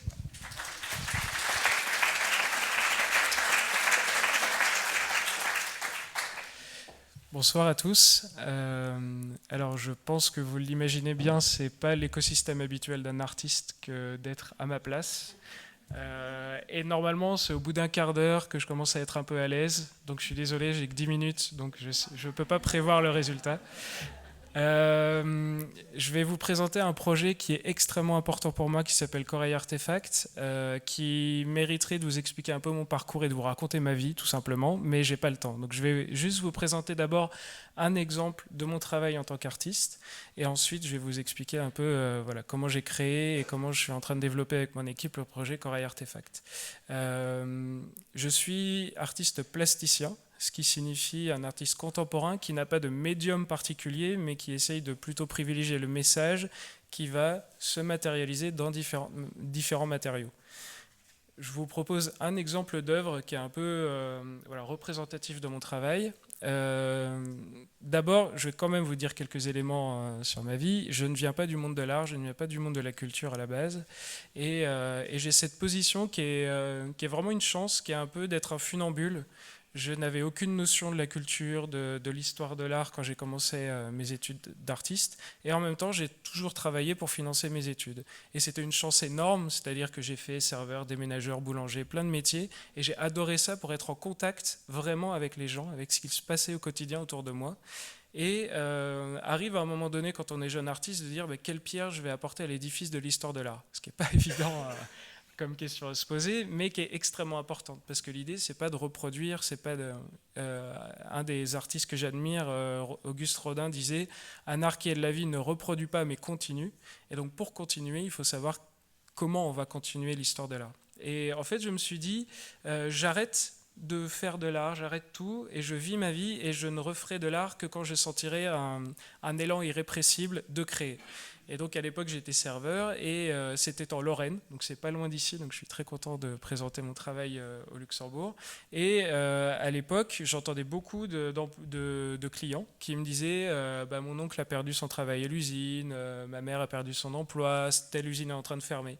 En fait en Lorraine vous aviez énormément d'usines de coton, de textiles. Et en fait, ces usines ont fermé les unes après les autres il y a à peu près entre une vingtaine et une dizaine d'années. Et un jour, j'ai entendu quelqu'un qui disait telle usine ferme demain. Et là, je me suis dit, ok, j'y vais. En fait, j'ai pris ma petite voiture et je suis allé. Donc, c'était une usine qui était dans les Vosges. Et en fait, c'était une rencontre très forte parce que les employés étaient tellement heureux de voir quelqu'un qui n'était pas un homme politique ou pas un journaliste, mais qui était là juste pour les rencontrer, qu'ils ont rempli ma voiture avec tous les restes de tissus qui restaient dans l'usine et ils m'ont dit, toi qui es jeune, t'es artiste, parle de nous. Explique qui on est, qui on était, ce qu'on faisait et perpétue un peu notre mémoire. Et là, ça a été un vrai choc émotionnel, un choc artistique et je me suis dit, voilà l'essence de mon travail, le sens de mon travail en tant qu'artiste, c'est de faire le lien entre ces histoires passées et des enjeux contemporains. Donc là, je vous présente une œuvre qui s'appelle 400 000 cocons. Donc mon travail s'est développé et j'ai eu la chance d'avoir plusieurs invitations à développer mon travail et notamment c'était une invitation d'un centre d'art qui est en Italie, dans la région du Piémont et c'est un endroit magnifique où des grands artistes ont exposé comme Giuseppe Penone par exemple et donc c'est un lieu qui fait à peu près 4000 mètres carrés qui a l'allure d'un château et donc ils m'ont dit voilà, fais ce que tu veux. Et je me suis dit, mais okay, c'est quoi ce lieu, c'est quoi cet endroit? Parce qu'en fait, c'était très particulier, c'était très grand, très beau, mais vide. Et donc j'ai commencé à faire des recherches, et c'est drôle parce que personne m'en parlait. C'est-à-dire que je m'attendais à avoir au moins 10 guides qui me disaient, ben voilà, ce lieu a été ci, etc. Et en fait, personne ne m'en parlait vraiment. Et en cherchant, en fait, j'ai compris ce qu'était ce lieu. C'était une des premières entreprises de soie, en fait, qui travaillaient la soie, c'est-à-dire qu'ils élevaient les cocons de soie, qu'ils effilaient les cocons, qui étaient ensuite envoyés à Lyon dans les grandes soieries pour tisser les tissus. Et je me dis, mais pourquoi personne n'en parle? Pourquoi les habitants du village que je vois le matin quand je vais aller boire mon café, tout ça, pourquoi personne m'en parle? Et en fait, personne n'en parlait parce qu'à l'époque, dans ces premières usines, dans ces premières entreprises, c'était des femmes qui travaillaient les cocons, et c'était un métier qu'on appelait de troisième zone, c'est-à-dire qui était extrêmement mal payé, et qui était du coup extrêmement mal vu socialement. Et en fait, ces femmes, elles ne pouvaient pas échapper à ça en dehors de leur travail, parce que l'odeur d'un cocon de soie qu'on va plonger dans l'eau bouillante s'imprègne dans la peau. En fait, c'est une odeur très forte. Et donc, ces femmes, quand elles allaient faire leurs courses, etc., on savait tout de suite qu'elles étaient mal payées et du coup, on les stigmatisait. Et donc, aujourd'hui, il y a encore des femmes qui, voilà, des grands-mères, des arrière-grands-mères qui travaillaient à l'époque, mais qui n'osent même pas en parler et qui n'ont absolument aucune fierté et qui ont même honte de ce qu'elles ont fait. Et là, je me suis dit, OK, il y a un gros problème. Ce lieu, il est énorme. On est en train de faire de l'art contemporain, mais en fait, il faut retisser ce lien avec le passé pour pouvoir avancer. Et donc j'ai fait des recherches et je me suis aperçu qu'un cocon de soie, en fait, qui était produit par le ver, quand vous les videz, ça fait 1000 mètres. Et donc j'ai fait tout le tour de la région, on est allé voir des musées, on est allé voir voilà, plein de monde, et on a récupéré 400 000 cocons. Parce qu'en fait, ces 400 000 cocons, ça représentait à peu près le nombre de cocons qu'une de ses employées à l'époque pouvait évider pendant toute sa carrière, pendant toute sa vie de travail. Et en même temps, ces 400 000 cocons, en fait, c'est 400 000 mètres et ça représente la distance de la Terre à la Lune. Et donc l'idée, c'était de matérialiser ça, en fait, c'est avec cette installation. Donc là, vous voyez, il y a 400 000 cocons. Et donc ces 400 000 cocons montraient à ces femmes que non, elles n'avaient pas rien fait. En fait, pendant toute leur vie, elles n'avaient fait que tisser un fil de la Terre à la Lune. Donc ça, c'était pour vous donner un peu une image de mon travail. C'était vraiment de prendre le passé et de voir qu'est-ce qu'on fait à partir de ce passé aujourd'hui. Dans cette idée, donc je vais voir des usines qui ferment, je rencontre aussi des artisanats traditionnels, et en même temps, je vais aussi dans des endroits, des braderies, je vais à Emmaüs, des lieux comme ça pour trouver des objets qui sont empreints du passé et qui peuvent m'inspirer à une nouvelle recherche. Et un jour, j'étais à Emmaüs, et sous une table, personne ne savait ce qu'ils faisaient là, il y avait une caisse avec des coraux. Et donc je demande, je pose des questions, mais personne ne savait, donc je les achète pour une somme ridicule parce que personne ne savait ce que c'était. Et je rentre chez moi et là je suis, en tant qu'artiste, complètement fasciné. C'est-à-dire que quand vous voyez un corail, En tant qu'artiste, vous vous dites, ok, j'aurais rêvé d'avoir une telle imagination que j'aurais pu créer ces sculptures. Parce que quand vous regardez ces formes, elles sont tellement incroyables que pour moi, du coup, la nature était le meilleur artiste que j'ai pu rencontrer. Et donc je me suis dit, ok, ces formes, elles sont belles, mais en plus, ce qui était incroyable, c'est que ces formes, elles n'ont pas été créées pour être belles, elles ont été créées par la fonction. C'est-à-dire que les squelettes de coraux, les formes que prennent les squelettes, c'est pour des raisons pragmatiques. C'est pour la circulation de l'oxygène, c'est pour la circulation des nutriments. Et là, je me suis dit, ok, donc la nature, elle est si douée qu'elle fait des choses super belles, mais qui en même temps sont fonctionnelles. Et moi, en tant que petit artiste, j'essaie juste de faire des formes qui sont à peu près sympas. Donc là, je me suis dit, ok, je vais essayer de me mettre à la hauteur. Et du coup, ce que j'ai fait, c'est que ces coraux, j'ai imaginé de les continuer comme si j'étais la nature et comme s'ils étaient encore vivants, avec différents matériaux. Donc là, en fait, vous voyez, ici, c'est un morceau de squelette de corail, et tout le reste, en fait, je l'ai reconstitué avec des chevilles de chantier. Donc c'est les pièces que l'on rajoute dans les murs quand on fait un trou pour pouvoir accrocher un cadre ou mettre une vis. Donc il y en a à peu près 400 000, ce qui vous donne à peu près l'état psychologique dans lequel je pouvais être quand j'ai fait cette œuvre. Et c'était vraiment l'idée de ça, de se confronter physiquement à la nature. Et en même temps, donc ça c'était une des premières œuvres que j'ai exposées sur ce travail, et je l'ai continué. J'en ai fait à peu près une 50aine, et en fait chaque nouvelle sculpture que je pouvais opérer autour de squelettes coralliens, je voulais qu'il représente une nouvelle connaissance que j'apprenais sur le sujet. Jusqu'à être assez calé, parce qu'au bout de 50 œuvres, ça commençait à accumuler les connaissances, et je me suis dit, ok, je vais essayer de réfléchir, de théoriser ça, et donc je commençais à préparer une thèse autour de l'art et la science, autour du corail. Et dans ce cadre-là, j'ai rencontré des chercheurs, j'ai rencontré des spécialistes du coraux, et en même temps, avec toutes ces connaissances, j'ai compris que le corail était en danger. Et le corail, il est en danger en grande partie à cause du réchauffement climatique, et donc la recherche actuelle en biologie marine cherche des solutions pour pouvoir aider le corail. Et donc j'avais tout ce travail en tête, et un jour arrive une nouvelle invitation, une nouvelle carte blanche qui est venue d'une association qui s'appelle HS Projet, qui organise un événement à Clermont-Ferrand en France qui s'appelle le Festival des Textiles Extraordinaires. Et en fait, ils m'ont donné la chance d'avoir à nouveau une carte blanche. Et moi, je leur ai dit, mon principe de travail, c'est de trouver des savoir-faire locaux, savoir-faire traditionnels, et de voir comment je peux les mettre en jeu avec des enjeux contemporains. Et du coup, ils m'ont fait un peu une liste des savoir-faire de la région. Et c'est dans ce cadre-là que j'ai découvert la dentelle traditionnelle du Puy-en-Velay, qui est en Auvergne. Et la dentelle du Puy-en-Velay, c'est une dentelle qu'on appelle au fuseau, donc c'est une technique particulière de dentelle.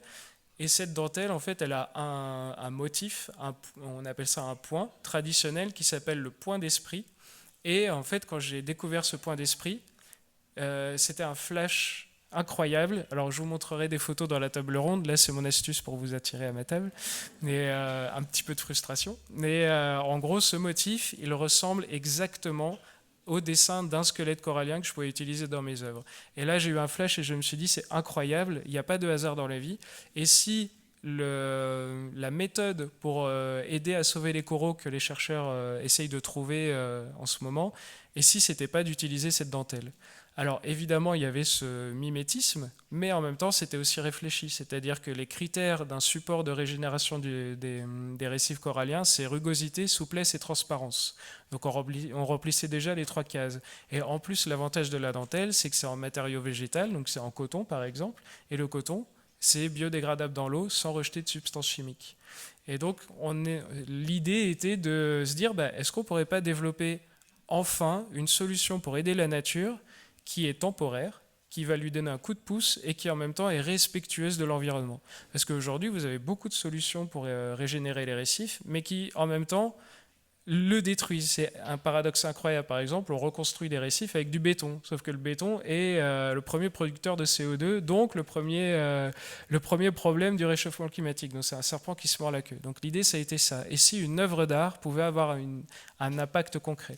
Donc ça a été la première idée. Et depuis, donc ça c'était en fin 2017, début 2018. Et donc depuis, j'ai créé ce projet qui s'appelle Corail Artefact. Et avec l'équipe du projet, on a créé un fonds de dotation et une entreprise. Et l'idée, c'est vraiment une alliance entre l'art, la science et l'industrie. C'est-à-dire que moi, j'ai des idées de principe, Donc je l'ai fait en œuvre, en exposition, ce qui me permet d'exposer mon principe et de faire des premiers états des lieux. Et ensuite, je l'emmène en laboratoire pour faire valider avec une équipe de scientifiques. On co-crée un protocole de recherche, etc., tout en passant par la production de dentelles. Aujourd'hui, le projet il s'est développé parce qu'en fait, le corail il a du mal à se régénérer à cause du réchauffement climatique. Ça, c'est un de ses problèmes, mais il en a d'autres. Par exemple, il y a, je ne sais pas si vous avez entendu ça dans les informations auxquelles vous avez pu avoir accès, mais on pêche en grande quantité avec de la dynamite. Et donc la dynamite, quand on pêche, explose les récifs. Donc il y a des récifs où je ne peux même plus mettre de la dentelle puisqu'ils n'existent plus. Donc là, l'idée, ça a été de créer un béton entièrement écologique avec des ressources locales pour recréer de la barrière de corail. Et donc ça, pareil, cette matière, je l'ai développée pour mes œuvres. Et ensuite, cette matière que je développe pour mes œuvres, on la fait valider en laboratoire et on la développe in situ. La vision vraiment globale du projet aussi, ce qui me tient à cœur, c'est d'être le projet le plus vertueux possible. Pourquoi ? Parce que je ne vais pas vous mentir, la vie d'artiste, c'est pas la vie la plus simple du monde. On n'a pas un chèque qui tombe à la fin de chaque mois, etc. Mais on a un luxe énorme, c'est qu'on n'a aucune contrainte. C'est-à-dire qu'on a le luxe incroyable de pouvoir développer des matières. On n'est pas une entreprise, donc on peut se permettre d'aller loin dans les réflexions. Et donc moi, ce que je veux démontrer, c'est qu'à la fois, ce qu'on échangeait ensemble, c'est que les artistes ont une place dans la société, les artistes ont aussi une responsabilité par rapport à cette ouverture créative qui nous est rendue possible, et aussi vraiment, je pense qu'aujourd'hui, on a les moyens, les matériaux existent, les idées existent pour créer de manière vertueuse avec l'environnement. Donc aujourd'hui, le projet se développe. Alors, je vais vous montrer quand même une image pour vous montrer un peu ce que ça donne. Donc là, vous voyez, en fait, ce que vous voyez à l'image, c'est un squelette de corail que j'ai repeint, parce qu'en fait, il faut savoir que le corail, quand il meurt, perd ses couleurs. Donc là, je l'ai repeint comme s'il était encore vivant. Et en fait, ce que vous voyez sur la surface, c'est de la dentelle. C'est une des dentelles qu'on a créées. Parce que le point d'esprit était une des dentelles qui correspondait à un corail. Et donc là, on a déjà développé des nouveaux motifs de dentelle qui représentent d'autres espèces de corail. Et donc l'idée, c'est toujours de s'inspirer de la nature pour arriver à la régénérer. En fait, ce principe aussi, pour terminer, quand je disais que ce projet, je le veux le plus vertueux possible, on en reparlera peut-être dans les tables rondes si ça vous dit, mais en tout cas, ma vision, ça ne va pas être de développer des choses en France qu'on va balancer un peu partout dans le monde. C'est en France, on développe les savoir-faire et les techniques. Moi, j'aime à dire que ce que je développe, c'est des équations avec des variables et des inconnus. Les variables, c'est les matériaux. En fait, ce qu'on va développer, c'est la technique de dentelle, la technique de béton, etc. en France. Mais ensuite, l'idée, c'est que, on prend l'exemple de la Malaisie ou des Philippines, en fait, on ne va pas leur envoyer par avion de la dentelle ou du béton. En fait, la première chose à faire, c'est de créer des réserves marines, c'est-à-dire d'arrêter toute activité sur les récifs. Mais si vous arrêtez toute activité sur les récifs, les populations locales, comment elles mangent, comment elles travaillent, comment elles vivent. Donc l'idée, c'est d'arrêter les activités, mais de développer sur place, avec les matériaux locaux, de la dentelle, du béton, etc., et de développer une activité et de démontrer qu'une alliance art-science-industrie peut être vertueuse à la fois économiquement et à la fois pour l'avenir. Merci beaucoup.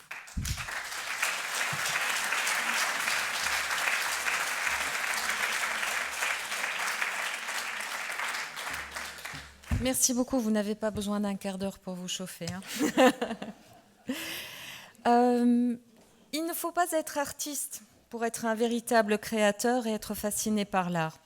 Notre prochain et dernier orateur est un chercheur dans un domaine d'avenir peu connu du grand public. Le docteur Thibault Latour a fait des études en physico-chimie computationnelle. Il est chercheur au LIST, c'est-à-dire l'Institut luxembourgeois de sciences et de technologie.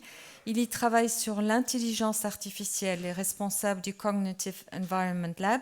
Et alors que Luxembourg n'a malheureusement pas de très bons scores dans l'étude PISA, où les connaissances de jeunes de 15 ans dans les pays de l'OSCD sont régulièrement testées et aussi comparées, la technologie pour gérer ce questionnaire en plusieurs dizaines de langues est bel et bien luxembourgeoise. Belle réussite et carte de visite pour le chercheur et son institut. Et je vous demande, Monsieur Latour, de me rejoindre. Et pour commencer, artiste plasticien, c'est très passionnant, mais quelque part, quelqu'un a une idée. Mais est-ce que vous pouvez nous donner une explication simple, ce que c'est la physico-chimie computationnelle? C'est de la chimie des matériaux, c'est-à-dire où on comprend les principes des molécules, mais c'est la chimie qui ne sent pas mauvais. C'est la chimie qu'on fait sur des ordinateurs, donc c'est beaucoup plus intéressant, c'est celle qui ne pollue pas. Ok. Un de vos domaines de prédilection est l'apprentissage et la digitalisation.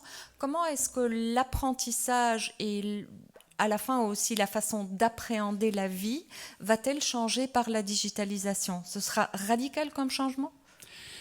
Non, l'apprentissage aujourd'hui, finalement, il va continuer par un apprentissage social. On va devoir, bien entendu, appréhender les relations entre les différentes personnes.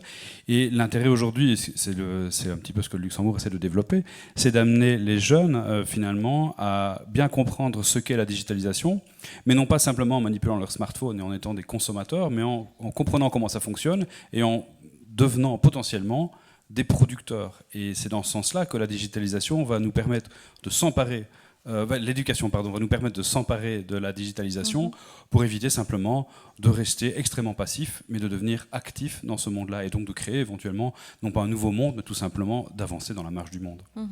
Tout à l'heure, on a parlé de robots. Il y a des fantasmes pour les robots. Il y a beaucoup de fantasmes aussi pour l'intelligence artificielle, beaucoup de peur. Est-ce que cette intelligence, d'abord on a raison de faire cette analogie avec l'intelligence humaine, et est-ce qu'elle va s'approcher de celle de l'homme dans le sens qu'il y aura une forme de conscience par laquelle on se définit après tout comme être humain? Je ne peux pas prédire l'avenir, mais je pense qu'il y avait déjà eu un élément de réponse tout à l'heure dans une présentation, dans une question. C'est qu'effectivement, oui, l'intelligence artificielle sur certains sujets peut fonctionner mieux que l'intelligence humaine. On a cité tout à l'heure le fait que les robots voient mieux, entendent mieux, mais ce sont chaque fois sur des sujets extrêmement pointus. Mais de manière globale, effectivement, c'est ce qui a été dit, ça n'existe pas. Je ne peux pas prédire le fait que ça n'existera jamais, mais je vais essayer dans la présentation, qui risque d'être un petit peu, je l'espère, un peu théorique, mais qui va susciter des questions, je l'espère, chez vous pour la table ronde. Je vais essayer de démontrer que finalement, aujourd'hui, on n'a pas besoin d'avoir peur de l'intelligence artificielle et il n'y a pas du tout de notion de conscience, et je vais essayer d'expliquer pourquoi. Dernière question, puisqu'ici il y a des artistes d'un côté, des scientifiques. Quelle est pour vous la relation entre science et art? Alors finalement, la science et l'art se rejoignent par quelque chose de fondamental. C'est l'idée de comprendre le monde dans lequel on vit, l'idée de se poser une question sur ce monde et d'essayer d'y trouver une réponse. Après, la méthode qui est utilisée et le point de départ ne sont pas exactement les mêmes. Encore qu'en science, souvent, on essaie de penser qu'on va développer un projet de recherche à partir d'éléments extrêmement objectifs. Mais finalement, il faut quand même bien s'avouer que la toute première idée, elle est toujours intuitive. Et c'est là où l'art et la science se rejoignent. Après, la méthodologie scientifique n'est pas la même que l'art. Mais fondamentalement, les deux vont essayer de regarder le monde et d'essayer d'y poser les bonnes questions et d'essayer de trouver des réponses. Parfait, merci beaucoup. À vous la présentation. Moi alors aujourd'hui, ce que je vais essayer de faire, c'est de vous donner envie de venir à la table ronde, évidemment, mais surtout, c'est de vous donner quelques pistes pour comprendre ce qu'est l'intelligence artificielle et ce qu'elle n'est pas, et essayer finalement de réfléchir sur la place de l'intelligence artificielle dans la société, dans nos vies, et éventuellement aussi de voir quel usage les artistes peuvent en faire. Je vais aborder ce sujet très, très succinctement, mais on pourra le développer plus longtemps lors de la table ronde. Alors je vais commencer par une affirmation. Le thème, c'est être vivant. Donc qu'est-ce que vivre? Finalement, vivre, pour moi, c'est être libre. Et être libre, c'est finalement avoir la capacité d'exercer des choix qui ne sont pas le fruit du hasard. C'est d'exercer des choix éclairés. Et le premier de ces choix, c'est évidemment de ne pas se soumettre au choix des autres. Parce que si on se soumet au choix des autres, finalement, on annule la notion même de liberté et on inverse le premier prémisse. Évidemment, dans une société sociale, dans une société humaine, la liberté, évidemment, possède des limites, et ces limites, c'est la liberté des autres. Donc finalement, il faut aussi faire le choix, si on le formule en termes plus locaux, en termes personnels, il faut faire le choix de ne pas soumettre les autres, le choix des autres à ses propres choix. Et donc, si on résume un petit peu cette idée, vivre, c'est choisir librement dans l'espace du choix des autres. Ça, c'est le postulat de départ, et à partir de là, je voudrais vous montrer en quoi l'intelligence artificielle s'accroche ou ne s'accroche pas à cette affirmation. Alors, qu'est-ce qu'un être vivant? Donc évidemment, la liberté de choisir, cette fameuse liberté, est l'apanage des êtres vivants, mais est-ce qu'il y a d'autres caractéristiques des êtres vivants qui vont les distinguer de tous les autres objets de l'univers? En fait, oui, il y en a quelques-uns. Les êtres vivants sont des systèmes ouverts. Et là, ça va devenir un petit peu technique, mais rassurez-vous, ça va aller très vite. Les êtres vivants sont des systèmes ouverts, ils échangent de la matière et de l'énergie avec leur environnement. Ce sont des systèmes communicants. Les entités des systèmes vivants échangent de l'information. Ce sont des systèmes qui sont auto-organisés. Ça veut dire qu'en fait, ils produisent de l'ordre à partir de leur propre organisation. Et cette production d'ordre, et c'est extrêmement important, et tout à l'heure aussi on a touché un tout petit peu, en parlant du futur, on a touché à ce concept, c'est-à-dire que pour produire cet ordre, ce sont des systèmes qui se trouvent loin de l'équilibre. Alors c'est exactement le contraire du bâtiment qui nous entoure, qui lui est à l'équilibre statique, sinon il s'écroulerait. Sauf que le bâtiment n'est pas vivant, parce que l'équilibre, et l'équilibre statique, c'est l'immobilité, c'est la mort.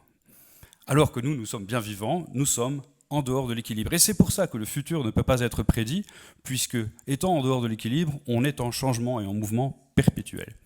Et finalement, c'est le concept peut-être un peu plus abstrait, c'est les êtres vivants réalisent ce qu'on appelle la fermeture sémantique. Qu'est-ce que la fermeture sémantique? C'est tout simplement le fait qu'il existe une relation univoque entre les éléments du code qui décrit l'être vivant et qui régit son fonctionnement, et les éléments physiques, matériels, qui le réalisent. Alors c'est très abstrait, mais en fait finalement c'est très concret, parce que en fait c'est la relation qui lie le code génétique, qui décrit complètement un individu, à la molécule d'ADN qui est finalement sa matérialisation physique. Et les règles du code se traduisent dans les lois de la chimie qui régissent la molécule. C'est ça qu'on appelle la fermeture sémantique. Et c'est une caractéristique essentielle du monde vivant. Par ailleurs, et j'ai vu le mot apparaître aussi dans une autre présentation, les êtres vivants échangent de l'information. Et en fait, ils capturent cette information par leur système sensoriel, construisent une vision du monde, un modèle, ont un mécanisme qui permet d'utiliser ce modèle pour agir sur le monde par leur système moteur. Et en faisant ça, il y a une boucle de rétroaction qui fait que, en faisant ça, ils améliorent le modèle en permanence, ça s'appelle l'apprentissage. Eh bien, tous ces principes sont caractéristiques des systèmes vivants et on les retrouve à tous les niveaux. On les retrouve de la cellule jusqu'au mammifère, jusqu'au grand singe, et évidemment, on les retrouve chez l'homme. Et là, la partie un peu théorique s'arrête. Parce que finalement, on oppose souvent l'artificiel, l'artefact, au vivant. Alors finalement, qu'est-ce que l'artificiel? En quoi il est différent de l'être vivant? Alors, est-ce que c'est un robot? On a parlé de robot. Est-ce qu'un robot est vivant?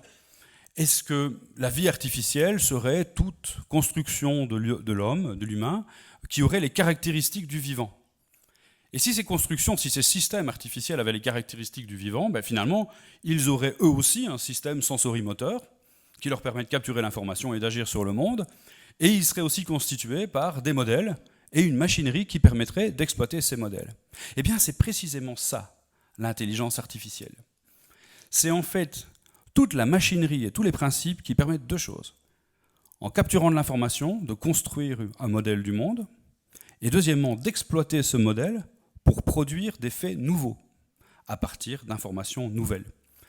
Et tout le programme de l'intelligence artificielle, depuis le début de l'informatique, vise à reproduire finalement des processus cognitifs des êtres vivants, des êtres humains. Mais je dis bien reproduire, parce que intimement, ils ne fonctionnent pas du tout comme les êtres humains ou comme les systèmes vivants. Alors, pour parler des modèles, c'est juste encore un petit peu technique, il existe deux grandes familles de modèles. Il existe des modèles qui sont simplement des règles logiques, et en général on les extrait en interrogeant des experts, en demandant comment ça marche, et on essaye de les formaliser dans des règles logiques. Le deuxième type de modèle, ce sont des entités mathématiques, des objets mathématiques que l'on va créer à partir de l'analyse d'une grande masse de données. Et dans ces objets mathématiques, il y en a de toute une série de sortes, il existe ceux qu'on appelle les réseaux de neurones artificiels. Eh bien, quand on parle des réseaux de neurones artificiels, aujourd'hui, c'est de cette intelligence artificielle-là qu'on entend parler dans la presse et dans les médias aujourd'hui. C'est précisément de celle-là. Et évidemment, réseau de neurones artificiels nous fait penser au cerveau. En fait, non. Les réseaux de neurones artificiels sont basés sur une modélisation extrêmement simpliste du cerveau, mais en aucun cas ne fonctionnent comme un cerveau, pour la simple et bonne raison qu'un cerveau étant un organisme vivant, ou partie d'un organisme vivant, est un organisme qui fonctionne loin de l'équilibre, alors qu'un réseau de neurones artificiel fonctionne à l'équilibre. C'est une machine totalement déterministe qui ne peut pas susciter de l'émergence, c'est-à-dire faire apparaître des propriétés qui n'existaient pas avant. Un réseau de neurones artificiels ne peut pas faire une proposition non prévue. Et en ce sens, n'est pas un être vivant, ne peut pas l'être, et donc n'a pas de conscience. De la même manière où un robot n'est pas vivant et n'a pas de conscience non plus, pour une autre raison, enfin pour cette même raison que précédemment, mais aussi par le fait que le robot n'est pas incarné. Rappelez-vous la fermeture sémantique et l'histoire de l'ADN. Eh bien, il n'existe pas un ADN, un code génétique et un ADN qui soit propre à un robot ou propre à une intelligence artificielle. Revenons maintenant à notre proposition du début, qui était vivre, c'est choisir librement dans l'espace du choix des autres. Et aujourd'hui, on vit au milieu des robots, on vit au milieu de l'intelligence artificielle. Alors finalement, on peut se poser la question, est-ce que ces machines sont des autres comme les autres ? Est-ce que ces machines finalement peuvent décider ? Est-ce que ces machines ont une liberté elles-mêmes qui vient contraindre la nôtre ? Puisque c'est le prémisse dont je vous ai parlé. Et donc, est-ce que ces machines peuvent décider, agir ? Est-ce qu'on les laisse décider et les laisse agir à notre place ? Est-ce qu'on laisse les opérateurs de ces machines décider et agir à notre place ? Si on répond oui, évidemment, on va se soumettre à ces machines. Et dans un certain sens, si on y réfléchit bien, ces machines et cette intelligence artificielle, elle n'explique pas ce qu'elle fait. Elle le fait de manière déterministe. Et dans un certain sens, ça peut nous rappeler le fait qu'on puisse sombrer dans un espèce d'obscurantisme. C'est-à-dire, on va se soumettre à une entité externe qui n'explique pas ce qu'elle fait, qui décrète ce qu'elle fait, et on s'y soumet complètement en prenant ça pour de l'argent comptant. C'est une forme probablement d'obscurantisme des temps modernes. Au contraire, si on répond négativement, on va subordonner l'intelligence artificielle et les machines à l'être humain, et là, l'intelligence artificielle et les machines vont devenir une aide extrêmement précieuse pour nous aider à décider, nous aider à agir, vont devenir en fait des instruments pour augmenter l'acuité de nos choix, pour nous augmenter, ce terme a aussi été utilisé dans d'autres présentations, et finalement être des grands complices dans notre tentative d'atteindre l'impossible, puisque les machines peuvent sur certains points faire mieux que nous. Alors, on parlait des artistes, parce que finalement, les artistes font partie de la vie, les artistes subliment la vie avec leurs œuvres. Comment les artistes peuvent s'approprier l'intelligence artificielle ? Que peuvent-ils faire avec l'intelligence artificielle ? Alors, je ne vais pas digresser pendant longtemps, mais fondamentalement, ils peuvent faire soit l'utiliser un peu comme un chien savant, c'est-à-dire produire des œuvres artificielles avec des artistes artificiels. Ou alors, ils peuvent agir comme des fabulistes, c'est-à-dire nous raconter des histoires avec l'intelligence artificielle, des histoires qui peuvent être interactives, nous raconter des histoires qui vont éveiller notre conscience aux enjeux du monde et justement aux relations que l'intelligence artificielle, la technologie, la science peut avoir avec nos écosystèmes, avec nous-mêmes.